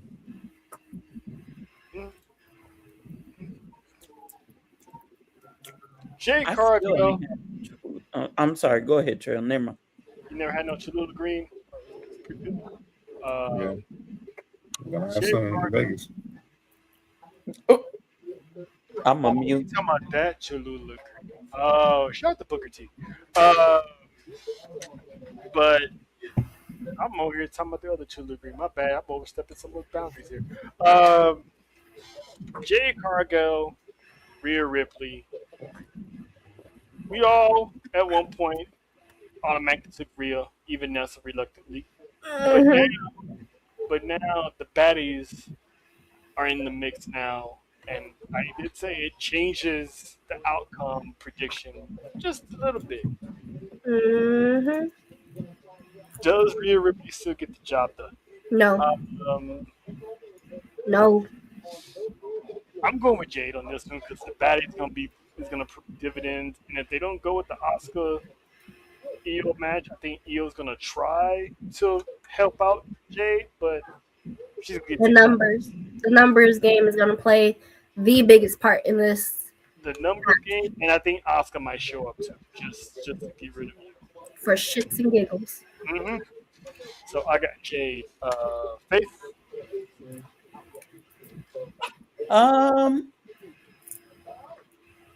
If a certain someone returns, I'm going with Rhea, but right now I'm going with Jade. I know who. This is why we said 50-50. But from the looks of it, I believe it when I see it. And happy birthday to that sad person. That guilty party might show up. Yes. Innocent. Guilty. Innocent. Why did you not see this? You're not gonna let me. I'm not gonna let y'all call that woman guilty on her birthday. She's innocent. I'll wait till tomorrow. Her birthday. I'm talking about tomorrow. Faith. We're still on East Coast time. Oh, that helped for guilty. She's guilty. She's innocent. Happy guilty birthday, said person. We hope happy birthday to you, but you guilty, and I can't wait for you to say it so that this man above me can finally just be at peace. My EST. We My hope my, Montez celebrates your birthday in style in more ways just than gonna play one spades. because you deserve it. But ma'am, Stay away from the space table. you guilty. Yeah, you're innocent. You're You guilty innocent. as charged or guilty by association. Guilty. You're innocent. Happy birthday, Bianca Belair, but you're innocent. Happy birthday. You're guilty. Love you. This WrestleMania does not feel the same without you. And this WrestleMania doesn't feel the same without you, but we'll know when the time is coming. You'll be back. Now I definitely want Bianca to come out and say you deserve it so we can all be like, ha! So I could just look to either the right or the left of me and said, I love you, but I told you so. I swear to God, if she admits that she has something to do with it and John still says she's innocent, he's fired for a week. Like she's covering for somebody. I will sit there and be like, oh, she's taking the bid for.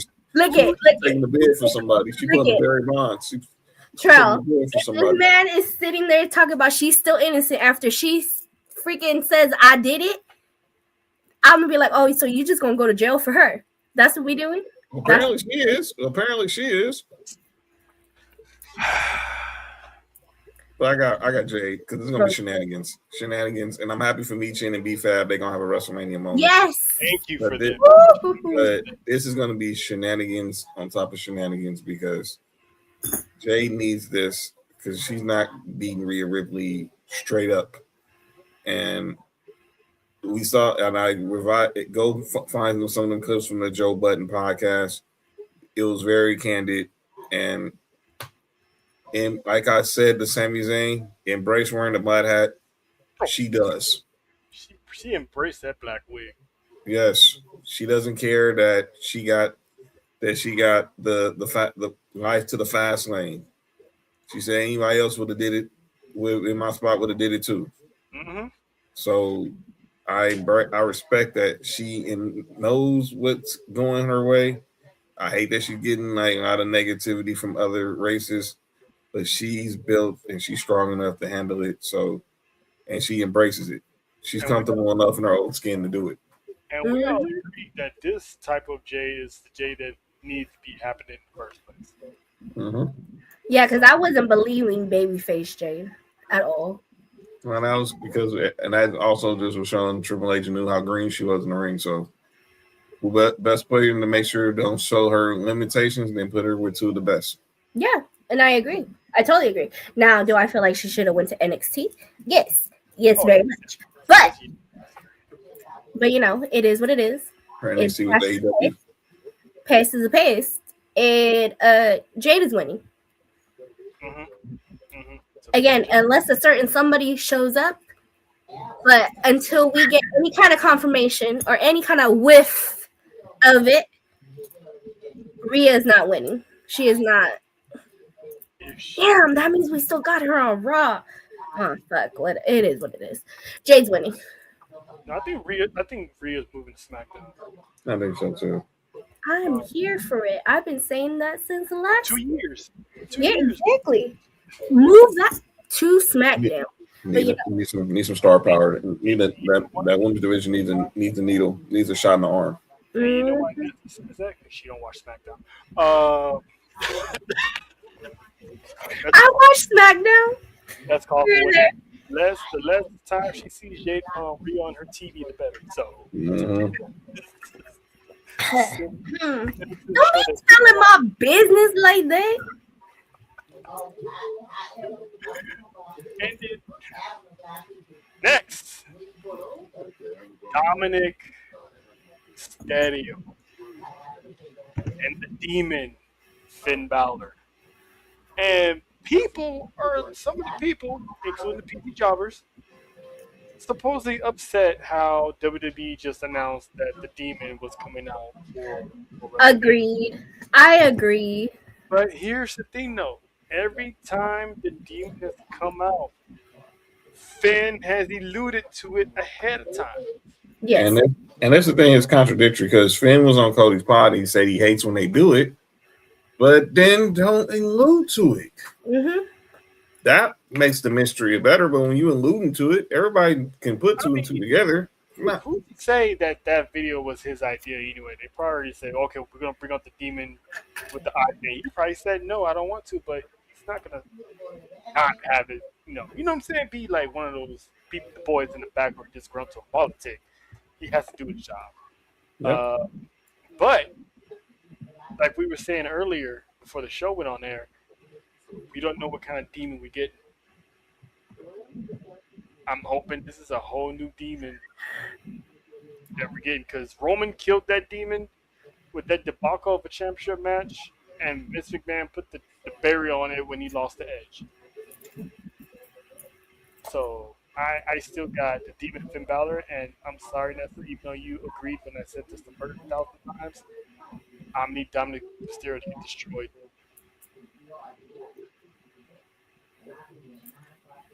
Look, this will be the only way that I will be okay with it, okay? I know we said this, we've talked about this shit. It's been about a year already that we've talked about this, and we're finally getting it. Mm-hmm. Number one is that the demon comes out. Bingo. Number two, if I don't see them damn thighs, Dominic Mysterio better win. Okay? If I don't see them damn man panties, Finn Balor, Dominic Mysterio better be beating your ass. Okay? Okay. There's no way Dominic should win this match with the demon involved. There's no way. Lord Farquaad might not even make it to that match based on what happens in that ladder. Oh, no. I don't... Can Dominic get the job? I don't really see anyone really messing with this match, to be honest with you, unless Dominic has something up his sleeve, which he always does.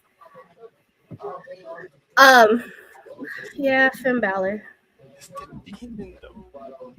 Yeah, okay. I need this man to get whooped. You better free the demon, and I better get them man panties. I'm going with Dominic. Oh, I love you, Faith. Oh. Ooh, this may be a good ass reason. Can you tell me why? Because again. Tell me why, Faith. Tell me why. That's a retired gimmick. Number one, I don't think that this is the last match. I don't think so either. Number two, are we forgetting about? Well, JD's gonna be in a match, but don't act like we ain't seen people be in a match that was up first and still show up in other matches. The reason why I say that because we don't know what shape he's gonna be in after that ladder match. That's true. Oh, and I mean, who said Dominic don't get help from somebody else that's not on Raw? Maybe he reaches out to somebody in AAA. We don't know. He ain't got no friends in AAA. If I see his son, Baby Vikingo. He ain't no friends. He don't have no friends. Offer him to show up at WrestleMania. He ain't got no one that likes him down there. I don't know. I just got a feeling it's gonna be Dom. I could be ass wrong, and it's the demon. Finn Balor said he hates doing the demon because he always loses. Well, that and the makeup. He said he hates sitting for the makeup. Faith, I love you and I love your optimism, and I'm totally here for it because my heart wants to say Dominic will not lose at WrestleMania. To be honest, Nessa, that's what I'm doing it for you, girl. I love you. I love you. So basically, picking Finn. Got it. Josh. I smell more shenanigans, but it's gonna backfire in Dominic's face.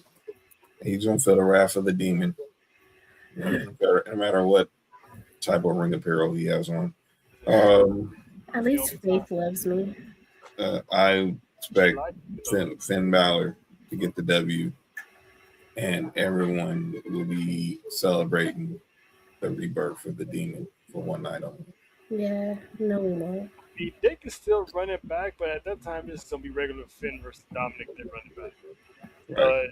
But for WrestleMania, the demon finally needs to get his first win. His second win, actually. Jojo, are you picking Dominic too?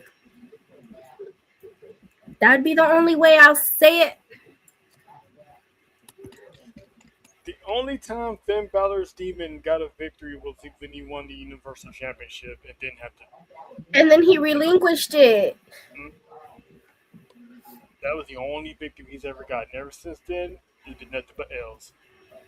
I really just feel like I really just wanted it to be more, and I wanted Finn to win a title, which is why I wanted this match, which is why I wanted this. Exactly. I thought it was going to be for the Intercontinental Championship. Yes. What if last minute they had the AAA Mega Championship to be defended at Mania? And El Grande Americano's going to screw. Yeah, he'll screw Dom for it. He wants to make sure that he gets his shot before Man, Dom. Balor's going to go to AAA with the Mega Championship. That would be dope. I mean, they doing it with the Intercontinental. Mm-hmm. But who's the champion? Penta. There you go. Dom's the champion of the AAA. And Dom's Mexican too. Jojo said Dom. I love you, Jojo.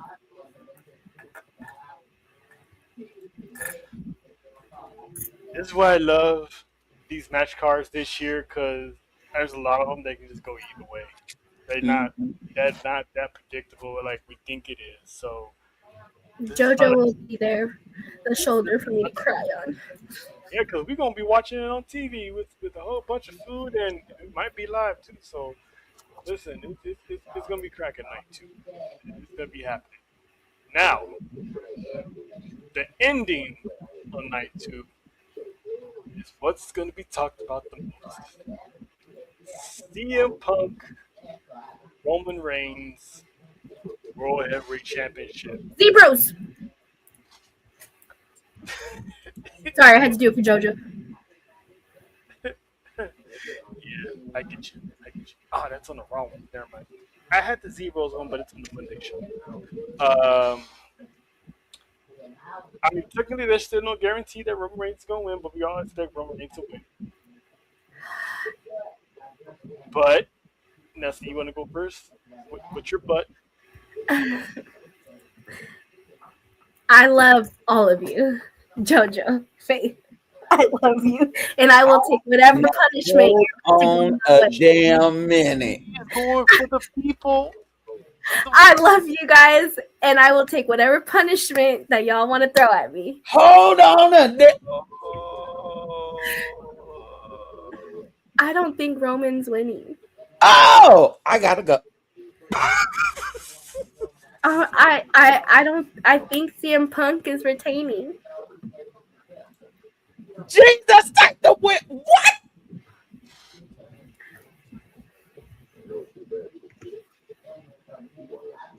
Oh, don't hide now. I gotta hide. I gotta go to witness protection program. JoJo, check your text messages and I love you guys. I love you. Wait, I got it.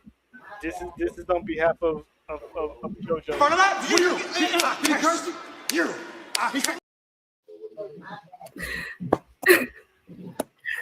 Now, I can see that happening because for this war, it necessarily may not have to have Roman Reigns as champion. But yes, why? I'm just saying for the alternate universe. But Nessa, why are you picking CM Punk? I don't know. It's not even that it's something I see. It's something I feel. I feel like Roman Reigns is not winning, and it has to do with the family aspect. Oh, I really. Ejectocito, cut!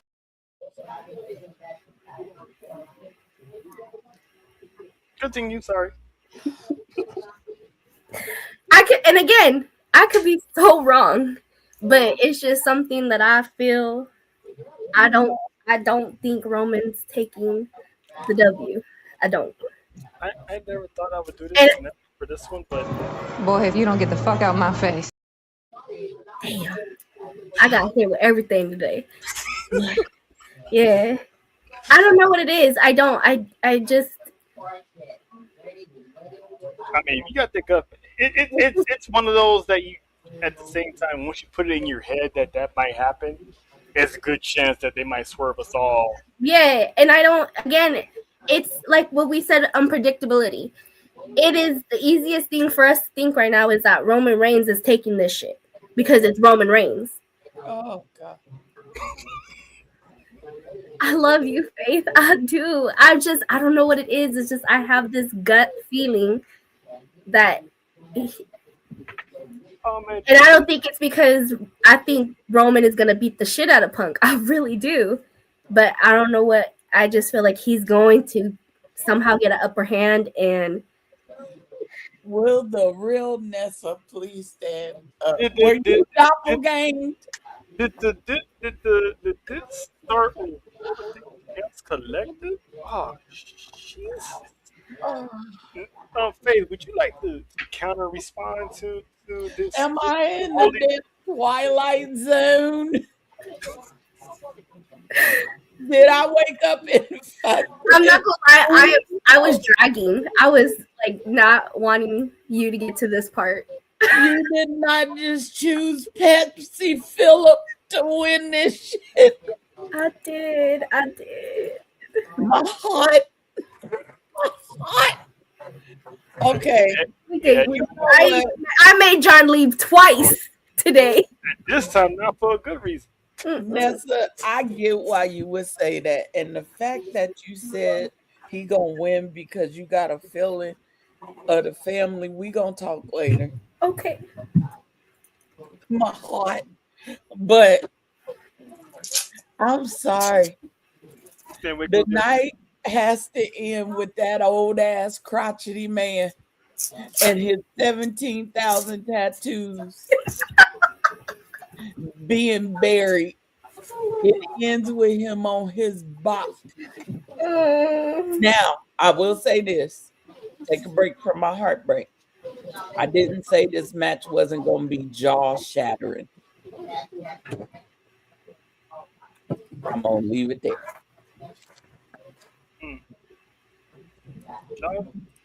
I get where you coming from. That's back to my heartbreak. I get where you coming from, and I see why you see in that. But that man gotta die. Okay.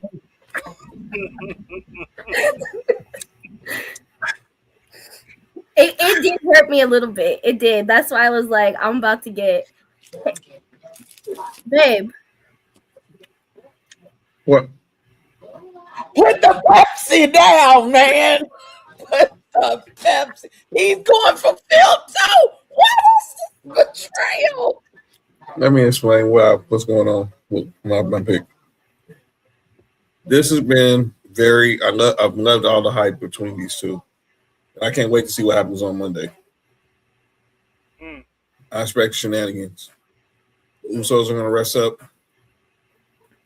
They're going to get healed from Saturday. And they're going to be ready if Roman needs them. Punk, he don't usually bring insurance. But I guarantee he'll be ready. He's going to lay it all out there. Second straight year being in the main event of WrestleMania. But that being said, I got Roman Reigns winning. Oh, I was about to say, I was about to say, you really on my team this time? I got Roman winning. I will say this though. That pops. What? That pops? Oops. I would say this. What if the Usos don't get involved? Because the same thing I've always said about Dominic Mysterio, I gotta keep that same energy with the Tribal Chief. Mm-hmm. When is the Tribal Chief legit wants something by himself? He has to. I'll say this: when he beat Brock at 38, that was no interference when he beat Brock at 38. That was the only one. Okay. He has to win this by This is his himself. arc, though. This is his arc. He told the Usos last year when he said he wanted to see them till Christmas that he needed to do this on his own. There was only one way this was going to work. He has to lead by example. He has to do this by himself. Now, shenanigans can happen afterwards. Cool. The only way I see the Usos get involved is someone gets involved on CM Punk's behalf first, Or maybe it's not even the Usos. or somebody. If Roman does not do this by himself, okay. Family's gonna lose faith in him if he doesn't. Okay, thank you, Trail. Thank you. If he doesn't do this and they have chosen Roman,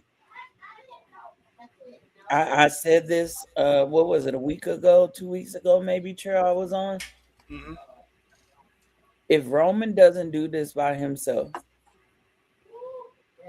if the Usos interference somehow cost him, it's gonna mess up the whole storyline of this war. Roman has to do this by himself.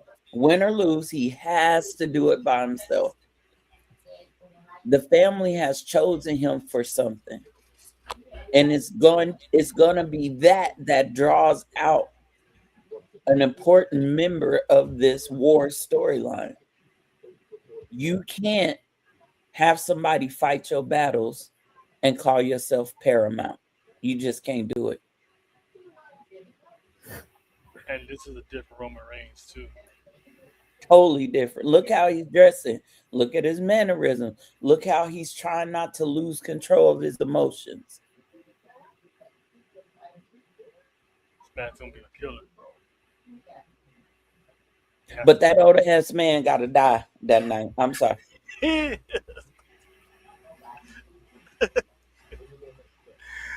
Oh, man. Again, I state, I will take any and all punishments from Faith and JoJo, but I don't know what it is. I have this gut pit in my stomach.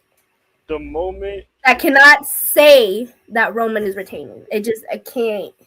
The moment you said still, Faith and JoJo are like, so we might as well just get into it. They were like, This is what we doing. We doing this? What we doing?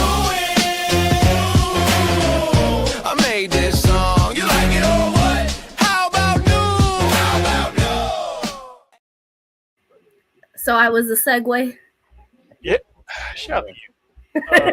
Let's go there. I tonight I don't have.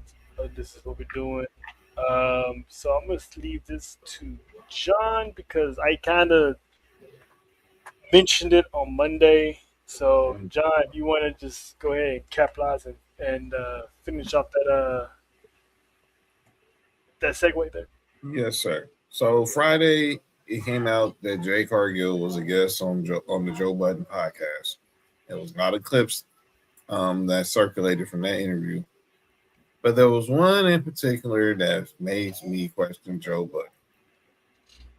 So Joe Budden, as he's sitting there with Jay Cargill, and he wants to tell us that he's how deep his wrestling bag is, and music-wise, as far as knowing themes.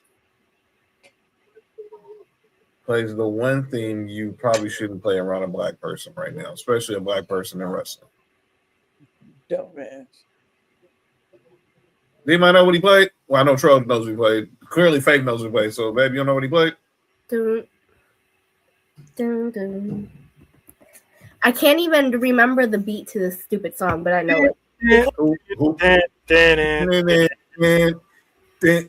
I am a real American. I didn't want to say the words. I was trying to just hit the beat. I wasn't doing the words either. John hit the words. I was just trying to do the beat. That's what I'm saying. I didn't want to hit the words.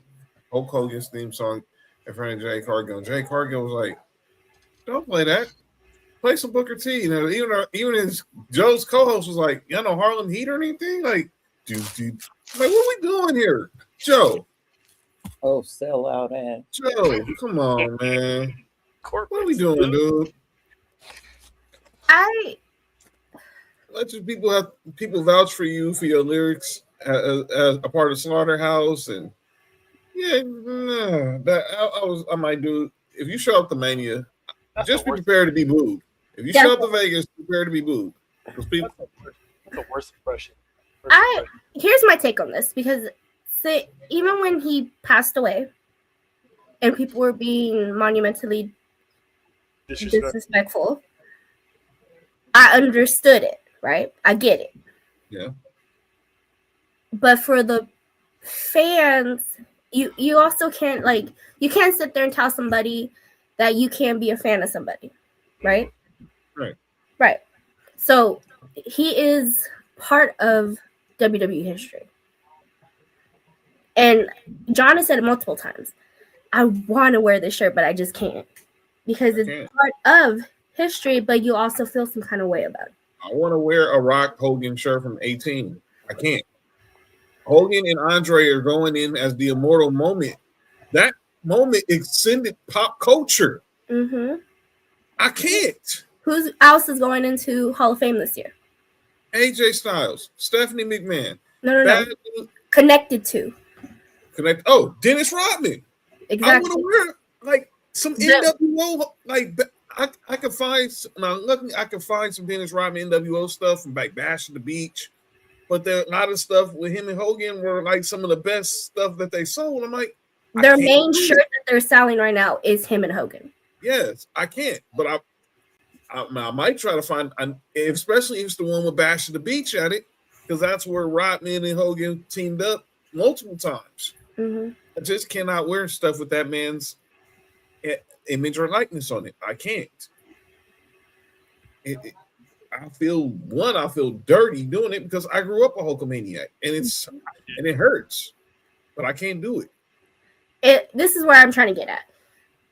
Again, I state we can't tell people who to like, who you can't like, but it goes the same way. If I'm telling you, or you obviously see that I don't like this person, why are you gonna continuously try to bring it up or play something like that? Mm-hmm.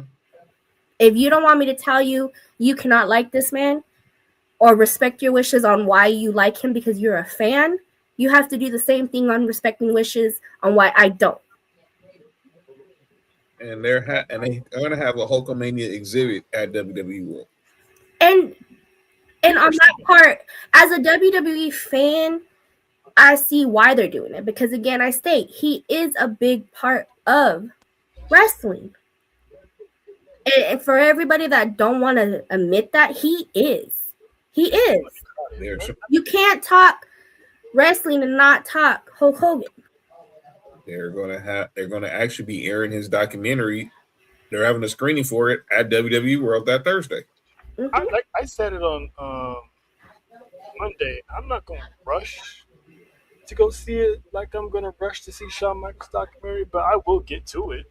I'm still intrigued about the documentary. I'm still going to watch it, but it's going to be one of those Saturday afternoon, there's no wrestling on, AAA is not on. I'm like, I guess. It's one of those things where no one really wants to talk about it, just the same way as no one wants to talk about Chris Benoit.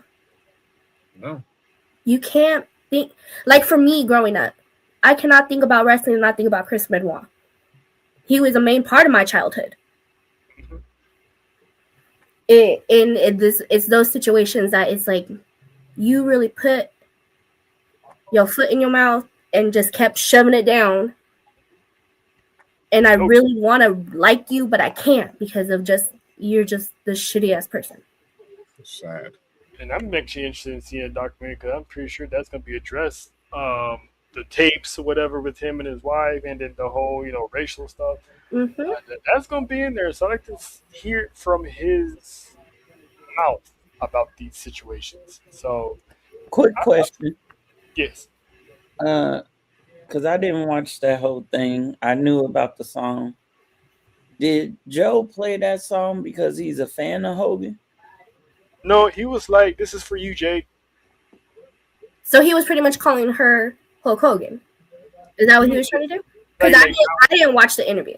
Like John was saying, he was proving that he has a wrestling bag, and he wanted to, play some music. And he's like, "This is for you, Jay," and he played that one. So that's why it came off kind of cringe because one, he said, "This is for you, Jay," and two, he played that, knowing the history behind that.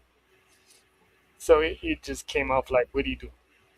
Like, so literally. to prove his wrestling knowledge, he played Hogan's theme song, and then makes it type of knowledge by saying, "This is for you, Jade." Yep, and Jay shut that down. They said, Don't let's stop that. You got something else? She literally was like, "You got something else?" She was like, "Play some Booker T." Yeah, She's more professional than me. I would walk off that damn. She was playing.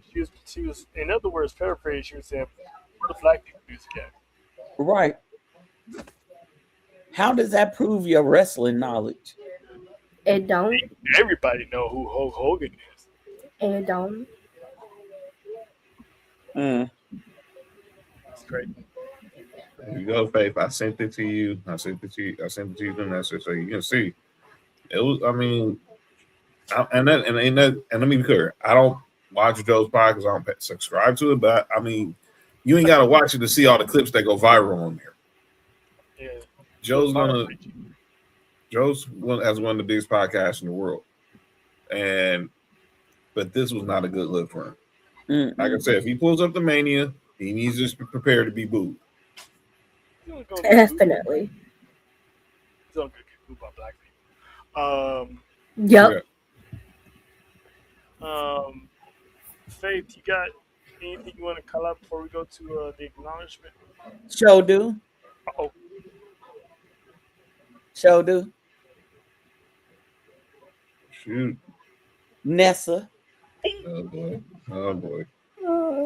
You's in trouble. Ooh, you's in trouble. I can take it. No, I can't. Don't do it. You know what? I'm gonna cry about it after we get off this. I'm gonna run to my bedroom and cry a little bit. She gonna cry in the car. Crying in bed with a wood follow. I'm gonna cry while I kick an empty Pepsi can. I'm gonna cry. Hey man, do not disrespect the brand like that. I would gladly kick a Pepsi can for you. Oh no, I have something I want you to do. I'll even crush it. I got something I want you to do to redeem yourself. When y'all go to WrestleMania, there's a certain shirt I need you to wear. Oh shit! You better not say it. There better be two names that better not come out your mouth. All I'm gonna say is, please tell me you can look but you can't touch. All I'm gonna say is, you are.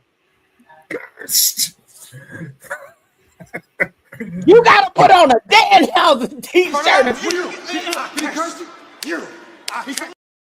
You know what? Just for you, Faith, I will buy a Danhausen shirt and I will wear it for you. I will even take pictures in it.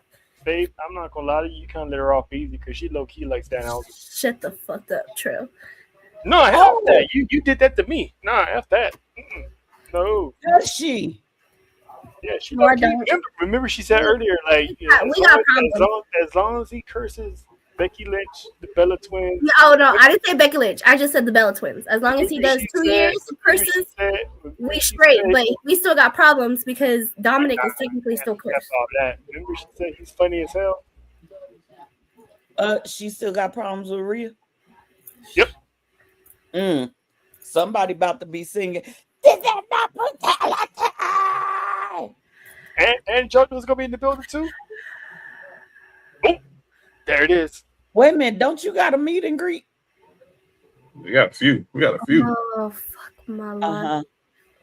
Thursday they're meeting Damian Priest. Thursday they're meeting Damian Priest. We're reassuring Damian Priest. Friday. JoJo John, shut up, John. John. Ooh, wait a minute. And we there's a Raquel meet and greet too, so just to rub it in, you can wear a Rhea shirt. Friday, I'm going to see Joe Hendry, but me and Nessa are going to go see Trish Stratus. I have a specific shirt for that meet and greet. Rhea. Ripley merch. I'll wear that bitch on Thursday. Look, JoJo gonna help you out. Faith, you should say Nikki Bella, but it's okay. I'm now hold on. I wouldn't take it that far. That's cross the line. I'm gonna fuck you up, Trell. As much as I hate Philip, I wouldn't do that to her. Trell wants to get strangled with a pillow in the middle of the night. All I'm gonna say, Nessa, don't fuck up, because that's gonna be your punishment. You already fucked up today. I got proof of that. If anything, I should put your ass back on Rose Court and have you do another. I'm not wearing another shirt. So anyway, you better stop calling me JoJo. Oh, yeah, she sold out too, Jody. Saruka is sold out. She sold out. Are they sold out? Yeah, Kendall Gray. Yes, Kendall Gray's gonna be there Friday. That has nothing to do with me. I was about to tell John. I work, stick his foot out. That's a punishment that would fit. And a Nikki Bella shirt would be the ultimate punishment. If I gotta wear a dark shirt, especially a Nikki Betts, you gonna wear a Nikki Bella shirt? No, she said Rhea Ripley. Oh, my skin is burning already. It shouldn't, because you low key tolerate Rhea Ripley. So that's not I tolerate.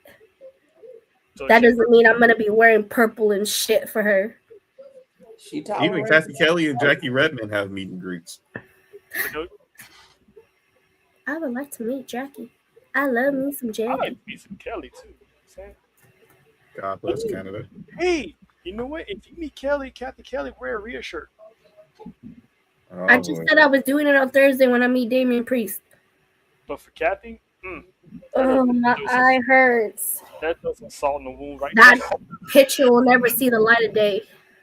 I need you to fist bump Damian and go Terror Twins. Oh hell no! While the other Terror Twins would be right behind her. I can't even stand that man. Oh. Okay. And I hope Dominic watches you do this. Oh. JoJo, I just want to let you know that dungeon photo has gone viral now. Now the streets are talking. Midas, what have you done, sir? He knew what he was doing. Yeah, the streets are talking. Because what Natty did was Natty posted the picture, but she had said person's face covered with an emoji.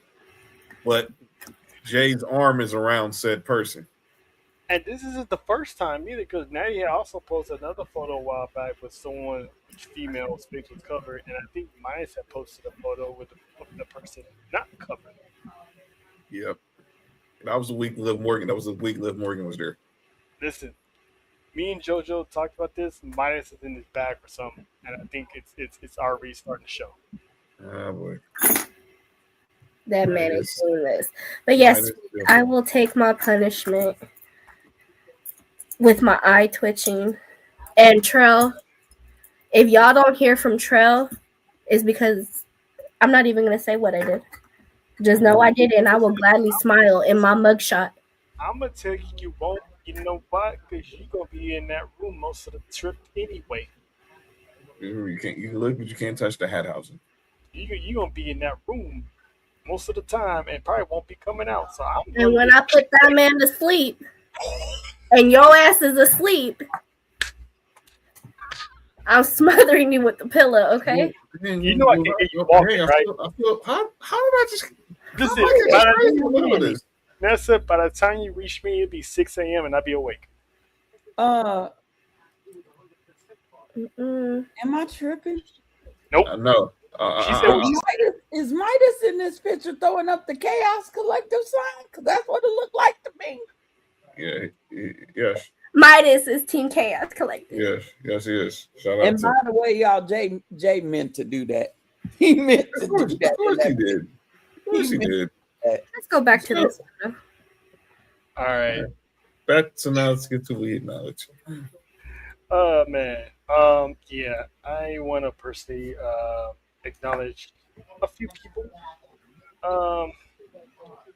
These guys are we don't know them personally, but they are brothers in the podcasting world.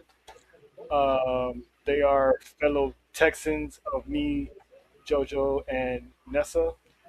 I want to shout out Dub and Ross Mm.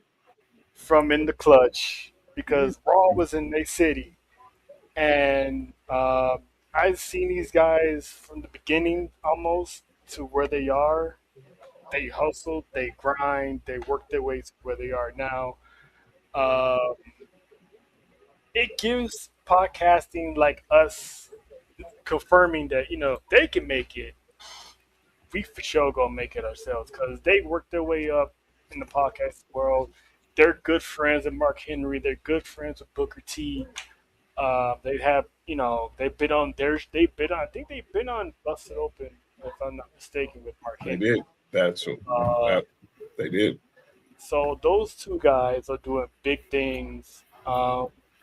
They went from working 9 to 5 jobs to basically doing whatever they want, being able to travel whenever they want, take care of their peoples without any hesitation through hard work and dedication. So I just want to shout out Ross and Dub.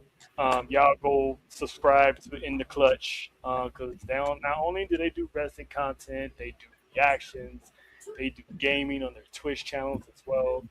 Those guys are pretty much trendsetters, and they're one of the reasons why I wanted to do wrestling podcasting content and all that stuff. So shout out to the boys. Shout out to them. They do Bible studies too, by the way. On Wednesdays. So, And shout out to Dub going to look for Brock Lesnar after the show. Right, he was cruising the street just looking like he got all you needed was the Boys in the Hood saxophone when Trey was in the back seat. He hate that man with a passion. He does, all because he beat The Rock. That's a childhood passion he needs. So shout out to those boys because they're gonna be Texas legends if they're not already. They do a big thing to the Star State, so shout out to them. John, you got anybody? Yeah, I should just put it in on the overlay. Obviously, Saturday we did our watch along for Stand and Deliver. So I gotta acknowledge the two new champions that hopefully lead the next season into NXT. Lola Vice, your new NXT Women's Champion. Tony D'Angelo, your new Lola Dose Straps, and Tony D'Angelo, your new NXT champion, first ever NXT Grand Slam champion. Mm-hmm. Lola Vice, the first Cuban-born American to win a title in all of WWE history. And now they get their first title defenses this coming Tuesday at NXT Revenge, which is the way they're replacing them traveling to Mania during Mania week. They're gonna do a 2-week special. Mm-hmm. Obviously, Tony D is going to face Ethan Page, and Lola Vice will grant JC Jane her rematch. Oh, okay. So they're getting their rematch. Cool. She'll get her rematch. And by the way, they did also announce that Callie Armstrong is going to make her debut week 2, and we will get Sol Ruka and Zarya last woman standing in 2 weeks. And shout out to Tony D'Angelo because originally Gargano was NXT Grand Slam, and Tony D beat him out because of the Heritage Cup. That's right. And then I didn't notice that Tony D was actually supposed to be tag team partners with Braun Breaker when they first came up in NXT. And they're good old fishing buddies to this day. What? That's what you ain't about to know 11 o'clock. I want to shout out La Primerita. I really do hope that Stephanie finds her. You a ham sandwich. Her mom definitely posted on TikTok a video saying that she heard Stephanie was looking for her. And then I saw the post on Twitter, so I'm like, all right, it's definitely making its rounds. So I'm hoping for her that they get to see each other and meet each other. But that was the cutest little cosplay ever. Cutest little demon I've ever seen. like little lumpy. Yeah, so they found her. And it was very age appropriate. So shout out to mom. You didn't have to over sexualize that little girl to dress her up as Stephanie. She was very age appropriate and still very cute. Take notes to all you young parents out there. Please. You can cosplay as these wrestlers and not be over sexualized with the children. See?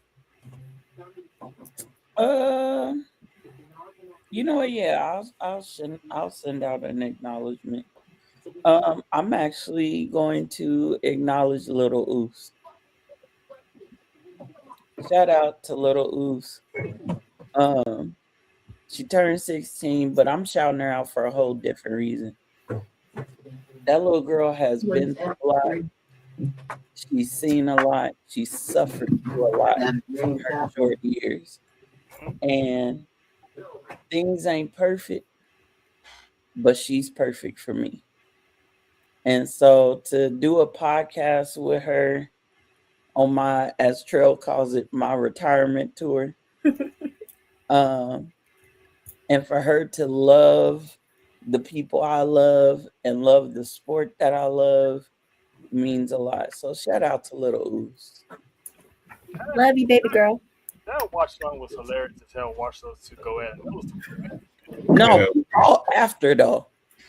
I bet after it was crazy. There was hands and words said. Okay. It was funny watching them mute the mic. You can still see them just going at it. We like that every day. Mm-hmm. Listen, this was a good show. We knew it was gonna be a big show because we had a lot to cover, especially the Mania matches. So, shout out once again to Faith putting up on her final acknowledgement tour. Appreciate you. Special announcement though before we go: the Raw after WrestleMania is always gonna be epic, hella epic. But for us, it's gonna get big. Because we're not going to be streaming on our channel the Raw After Mania. We probably will be, but we're not going to be here. We're going to be going to the land of the YouTubicals on the monumentous collab with Devin, the Tribal Chief, on the Raw After Mania. What? So the chaos with us, Tribal Chief, and the Raw After Mania is going to be big. This collab has been in the works for at least a good year and some change. And I hit him up. I was like, it's going to make us happy. Let's do Raw After Mania. So I'm going to be half dead because I'm probably going to get 1 to 2 hours. But that's okay. Because I got that Tuesday off. So would be much needed. But yeah, it's gonna be a party that Monday night because all hell's gonna break loose. We all know how the Raw after WrestleMania goes. So this is gonna be a treat for everybody. It's gonna be a treat for us. So we've been waiting for this moment to happen. So check us out that Monday, 420. It's about to go up in smoke. So on behalf, Congrats to y'all, man. Appreciate it. Y'all out here making big moves. Moving on up to the east side, in his case, the Midwest. But on behalf of JoJo, that's Nessa, that's John, I'm Trill, Future and Faith. Again, Tribal Warzone, the last Warzone before WrestleMania. There is not going to be a Wednesday show because we're going to be touchdown in Sin City doing what we do best, causing a little chaos. So we'll see you today, and after that, we'll see you in Sin City. Happy Mania, people. It's the legend.